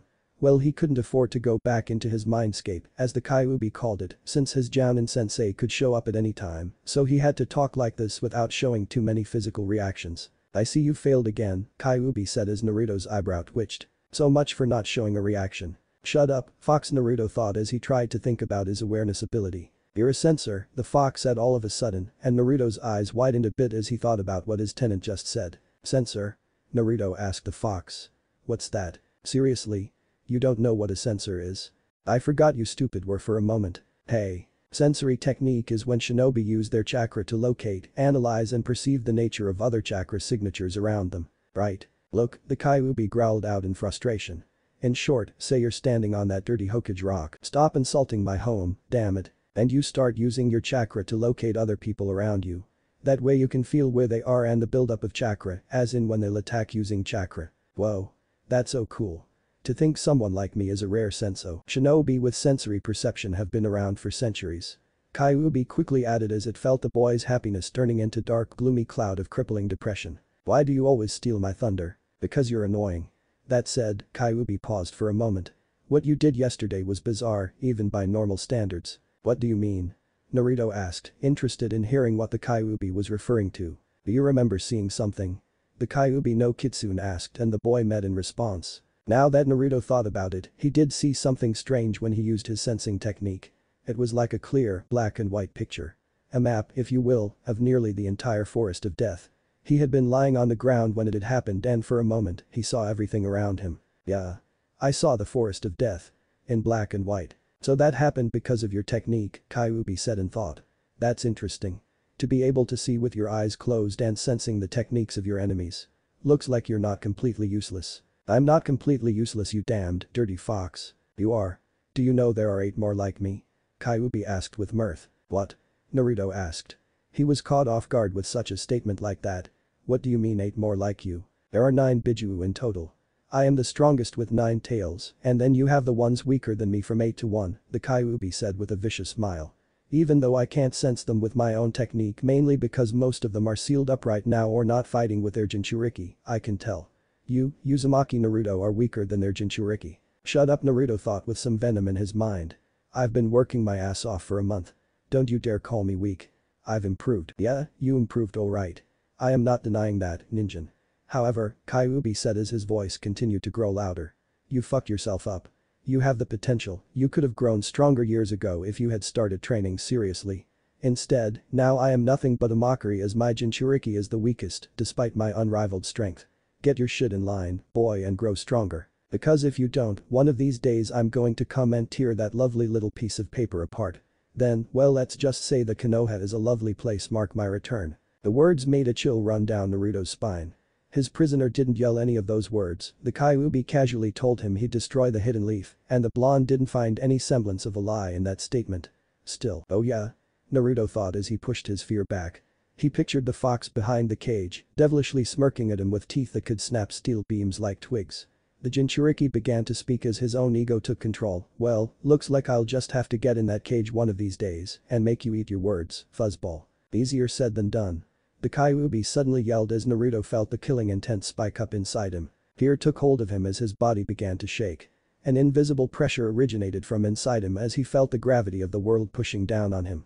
He could feel his bones threatening to be crushed, blood flowed so fast that his heart threatened to burst out of his chest, and a voice kept telling him to run. To flee from whatever horror that laid in store for him behind that accursed cage. And like a passing storm, the feelings drifted away as Naruto found himself in the classroom as his eyes snapped open and started gasping. A sheen of cold sweat covered his face, his shaky hand slowly came up to remove it and became drenched. He saw the classroom was mostly empty, only Sakura and Sasuke were there with him as they were still sitting at their desk. Naruto felt the stares of his teammates and no doubt they would ask him questions. Hey. What happened? Much to his surprise it was Sakura who asked the question. He looked at her for a moment before using his sleeves to dry off the perspiration from his head. The killing intent felt so unreal to him. Naruto couldn't help but feel the dread of how much the Kyuubi terrified him at that moment. To him it felt like a few moments of sheer horror, but more time had passed in the real world. Nothing, Naruto replied as he got up. Seeing that they would be more inquisitive about his sudden behavior, he added further, just a bad dream about Yuden. Mentally he slapped himself as the Kyuubi's laughter could be heard. Naruto focused in his mind and slowly felt the connection die out. It was just own voice he could hear now. Yuden? Sakura asked and Naruto nodded his head. Then she saw a scowl taking its place on Sakura's face as she began to speak, of course you did. Only a baka like you would have a nightmare regarding food. Well, he really couldn't be angry at the statement. However, he did feel some form of amusement from this. Sakura actually believed it. Of course. Sasuke was still staring at him before he ate and turned away. To Naruto that felt like Sasuke was calling him a loser, which he was 95% sure of. Well, I'm going to be back in a while guys. Need some ramen for this, Naruto said as he patted his stomach with fake grin that spread from ear to ear. He really was a good actor, maybe he'd become one if life as a shinobi didn't work out just in case. What? Sakura cursedly shrieked and furiously glared at him. What if our sensei comes in when you're gone? Don't worry, Sakura Naruto stopped himself and saw the emerald eyes he once praised widen a bit in surprise. Shrugging, he began again, I won't take too long. Then get moving, loser, Sasuke spoke for the first time as his onyx eyes looked at the blonde, who was annoyed at the remark. Team, Naruto almost growled out. He really didn't like Sasuke, like really didn't. Don't call Sasuke-kun that, Naruto baka. Sakura yelled and saw Naruto gritting his teeth in annoyance at the Uchiha. Then he started walking away. Naruto slowly reached for the door and went away. This left Haruno Sakura to ponder how he didn't pester her today. He usually did and the fact that he didn't call her Sakura-chan felt weird. It was something she was used to. Moving her thoughts away from that she looked at the Uchiha who was still looking out the window, his handsome features glistened as the warm sunlight fell on his face. So hot. She felt her cheeks heat up as she began to speak. Standing near the bench, she put her arms behind her back as her left arm grabbed her other wrist. Putting on a dazzling smile, she started to speak to the boy who held her heart. Sasuke-kun, she said softly, gently. He gave no response.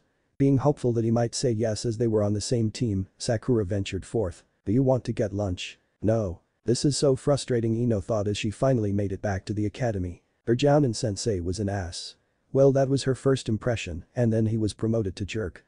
Apparently, Saratobi Asuma, as he told his name, did not look forward to taking a team. The reason he took one on was because the Hokage forced him to. Ino had called bullshit on that in her mind. He then gave them a small test. Nothing that hard apparently, as he said, only that he would take a team, but only with 2 members. In short, one of them was going to be booted. Oh, how she flared her temper and verbally let loose the dogs of Waradam, however the Jounin was not fazed and gave them 3 hours. 3 hours to decide who would go back, then he would return to hear their decision and move on. Well, 2.5 now as she scurried over back here at the academy. Shikamaru apparently didn't seem fazed at all and told Choji to do the same. One of them was visually raping clouds with his almost closed eyes, and the other was viciously devouring food like a monster. Why did she get such useless teammates again? She should have been put on Team 7, she could bear Sakura if Sasuke-kun was there. After all, he would save her, and though it irked her to say it, the Uchiha would probably save Sakura too. Naruto could join her team, hell he'd be perfect. Sloth, gluttony, and envy in one team. She labeled Naruto with envy because it was clear as day that he was jealous of Sasuke-kun. Each time he would declare that he'd make the Uchiha eat dust and do the exact opposite. On top of that, she was going to talk to him now. She was going to talk to Uzumaki Naruto alone. If somebody got rumors of this, her chances of getting together with Sasuke would practically vanish. After all, everybody knew that Uchiha Sasuke and Uzumaki Naruto hated each other. The fact that Naruto knew Sasuke's mother well enough to lay flowers on her grave ate away at her to no end. Stupid Naruto taking away her time. Ino finally reached the door of room 301 and saw through the glass in the door that Sakura was alone with Sasuke-kun. Talking cheerfully, blushing, and Sasuke looked at her all of a sudden. That slut. Ino thought, poison gathering in her mind as he opened the door, suddenly grabbing their attention. Both of them looked at her, Sasuke-kun looked at her, and where was Naruto? Huh? She had to say in confusion. The blonde said he'd be here. Was he doing this to piss her off? What are you here for, pig? Sakura asked, as she smirked no less. Not here to talk to you, forehead. Was she bothering you too much, Sasuke-kun? Ino asked as she put on a cute pose. Sakura growled and Sasuke didn't react. In fact, he was giving them an impassive sexy stare that was always on his face. Both of you are bothering me, he replied as said girls flinched from the tone he used. However, he wasn't done, annoying fangirls. Sasuke rarely spoke to them, he would keep his words short, but this actually got to them. The fact that he said it with such disdain made a pang in their hearts. However, Ino felt more than that. She felt sad and almost annoyed. Maybe it was because she had to go back and say whom she wanted to kick out of the team. Before she could speak, a voice behind her made itself known.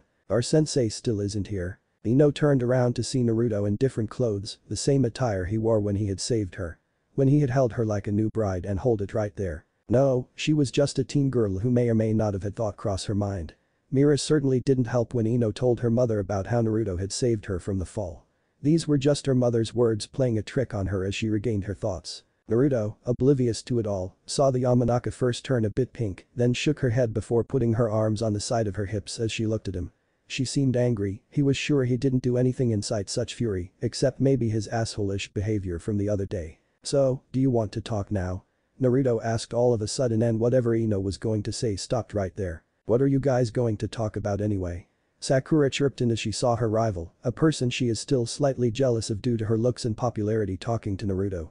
Not that she was interested or anything, but this was bizarre. Nothing that concerns you, forehead, Ino said. He's on my team. If you two idiots take too long, then our Jounin sensei will think he's left. Actually, Naruto spoke in between them both as he earned their glares. Wow, it was still weird being on the end of that look. Our talk won't take up too much time. If our sensei shows up, we'll be on the roof. Naruto finished and was walking out of the room, however Ino did not move. What was Uzumaki Naruto playing? Her mind tried to put the pieces together. 1. He dressed well. 2. He looked good. 3. He said they weren't friends. 4. He didn't call forehead by her affectionate nickname of Sakura-chan anymore. 5. They would talk on the roof alone. Where no one could see them. Well, Ino was glad no one would see it or spread rumors about it, but there were a few problems. Sasuke-kun had already seen her talking with him, more than once no less, and here she was going to the roof with him. Finally, if Ino didn't know any better, she'd say that Naruto liked her and was doing all this to confess to her. Oddly enough, she did not feel bad about the last part. Mainly because 1. He looked decent and no boy ever had the guts to ask her out. She would always smile, put a strand of her hair behind her ear, and they would run away in embarrassment. "Boy, Ino," Naruto said as his head could be seen tilting outside the room. "Are you coming or what?" "Why yeah," Ino replied, stuttering a bit at being caught off guard like that. She was about to leave before Sakura stopped her. "Since when did you start talking to Naruto?" the Pincat asked, not sure why Naruto was bothering to talk to Ino of all people. "Like I said before, it's none of your business." "Bye, Sasuke-kun," she said to the boy, cheerily waving at him. The boy simply turned his head, finding the scenery more interesting. Again, she felt that pang in her chest. She then walked out as Sasuke continued to look out the window, and Sakura had a thoughtful look on her face. Since when were Naruto and Ino friends? A small breeze was dancing on the roof. Gently it traced its relaxing fingers across everything it met, and to any person this was perfect considering the slightly warm weather today. Ino herself appreciated it as she stood taking in the relish of the relief. She saw the Uzumaki stretching out a bit as a small box, wrapped in cloth on the ground beside him. He then stopped and looked at her with a bored look. "You're finally here. I thought it was going to take longer." Naruto was never one for subtlety and was about as blunt as they came. "What do you want, Naruto?" "I have to go back to my team again," she said, and the Uzumaki looked more interested when she mentioned team. Yeah, he was perfect for her team alright. "Why?" Naruto asked, curiosity jumping up and down inside him. "Did something happen?" He saw the platinum blonde sigh and scowl before she spoke. "Just a stupid test." "What the heck did you call me for?" Ino asked, a bit annoyed at how the teen wasn't getting to the point. She had major issues to solve and for the life of her, she couldn't decide who to kick out. "Ah, right," Naruto said, drawing the last word out. "It's about what happened that day. When I caught you." "Caught me? You talk like as if I was committing a crime. Also, why didn't you tell me you passed?" Ino asked, still annoyed at that part. "Huh? Why should I tell you anything about how I passed?" Naruto asked, a bit taken back at her words. Then he spoke like the frank person he was. "Besides, it's not like you care about whether I pass or not." Ino opened her mouth and shut it quickly again. Her mind tried to say different lies and make up excuses to show that she did care about him, but another voice in her head echoed. "Since when did you consider me a friend?" The words made her feel guilty. Guilty of actually considering him a dropout when he had passed, and of course, Ino didn't know him that well. "I was going to apologize to you, but you just had to make it weird, didn't you?" Naruto continued, and the blonde was further surprised by his words. "You were going to apologize to me?" Ino asked, not really believing what he said. Naruto never apologized to anyone in the academy ever. "Duh," he said as if it was the most obvious thing in the world. Naruto then grumbled as he put his hands into deep abyss of his pockets as he spoke. "I was a bit tired that night. Then after I saved you, instead of getting a thank you or something like that, you called me dope instead." His words made her feel that pang again. However, unlike how Sasuke's cold and harsh words cut into her, Naruto's reasoning made her feel like being hit with something. It was true, she did not thank him for catching her, otherwise she'd have a few bruises on her. "Anyways," he spoke, breaking her thoughts as he looked at her. Naruto sighed a bit before speaking again. "Sorry. That's all I wanted to say." She saw how the boy then picked up a small object garbed in a green cloth and walk away from her. Unconsciously she started to follow where the boy went and saw him sitting down on the floor as he leaned against the wall. Ino stood in front of Naruto as he had an inquisitive look on his face. "What are you still doing here?" "I'm done talking to you," Naruto said, not realizing how his words sounded at that moment. Originally, he did not intend to speak to her that way, but Kyuubi's little scare tactic, along with the fact that his sensei wasn't still here, put him a bit on the edge. "I need to talk you," Ino said as her turquoise eyes looked at his own shade of cerulean. For a moment, she said nothing and was swallowing invisible lumps of food down her throat as Naruto thought. Then she breathed out and closed her eyes before speaking. "Thank you, Naruto," Ino said softly as she bowed her head a bit, and the genuine act had this time taken him by surprise. Somebody was thanking him of all people.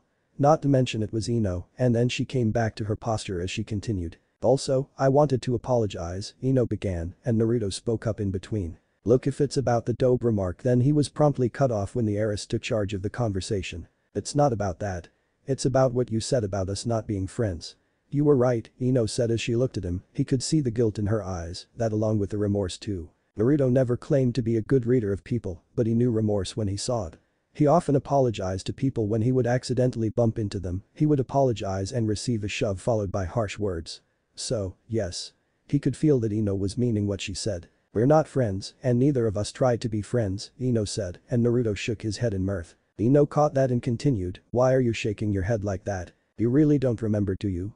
Naruto asked. Seeing her head shake, he sighed. First day of the academy, I tried to talk to you and Sakura C.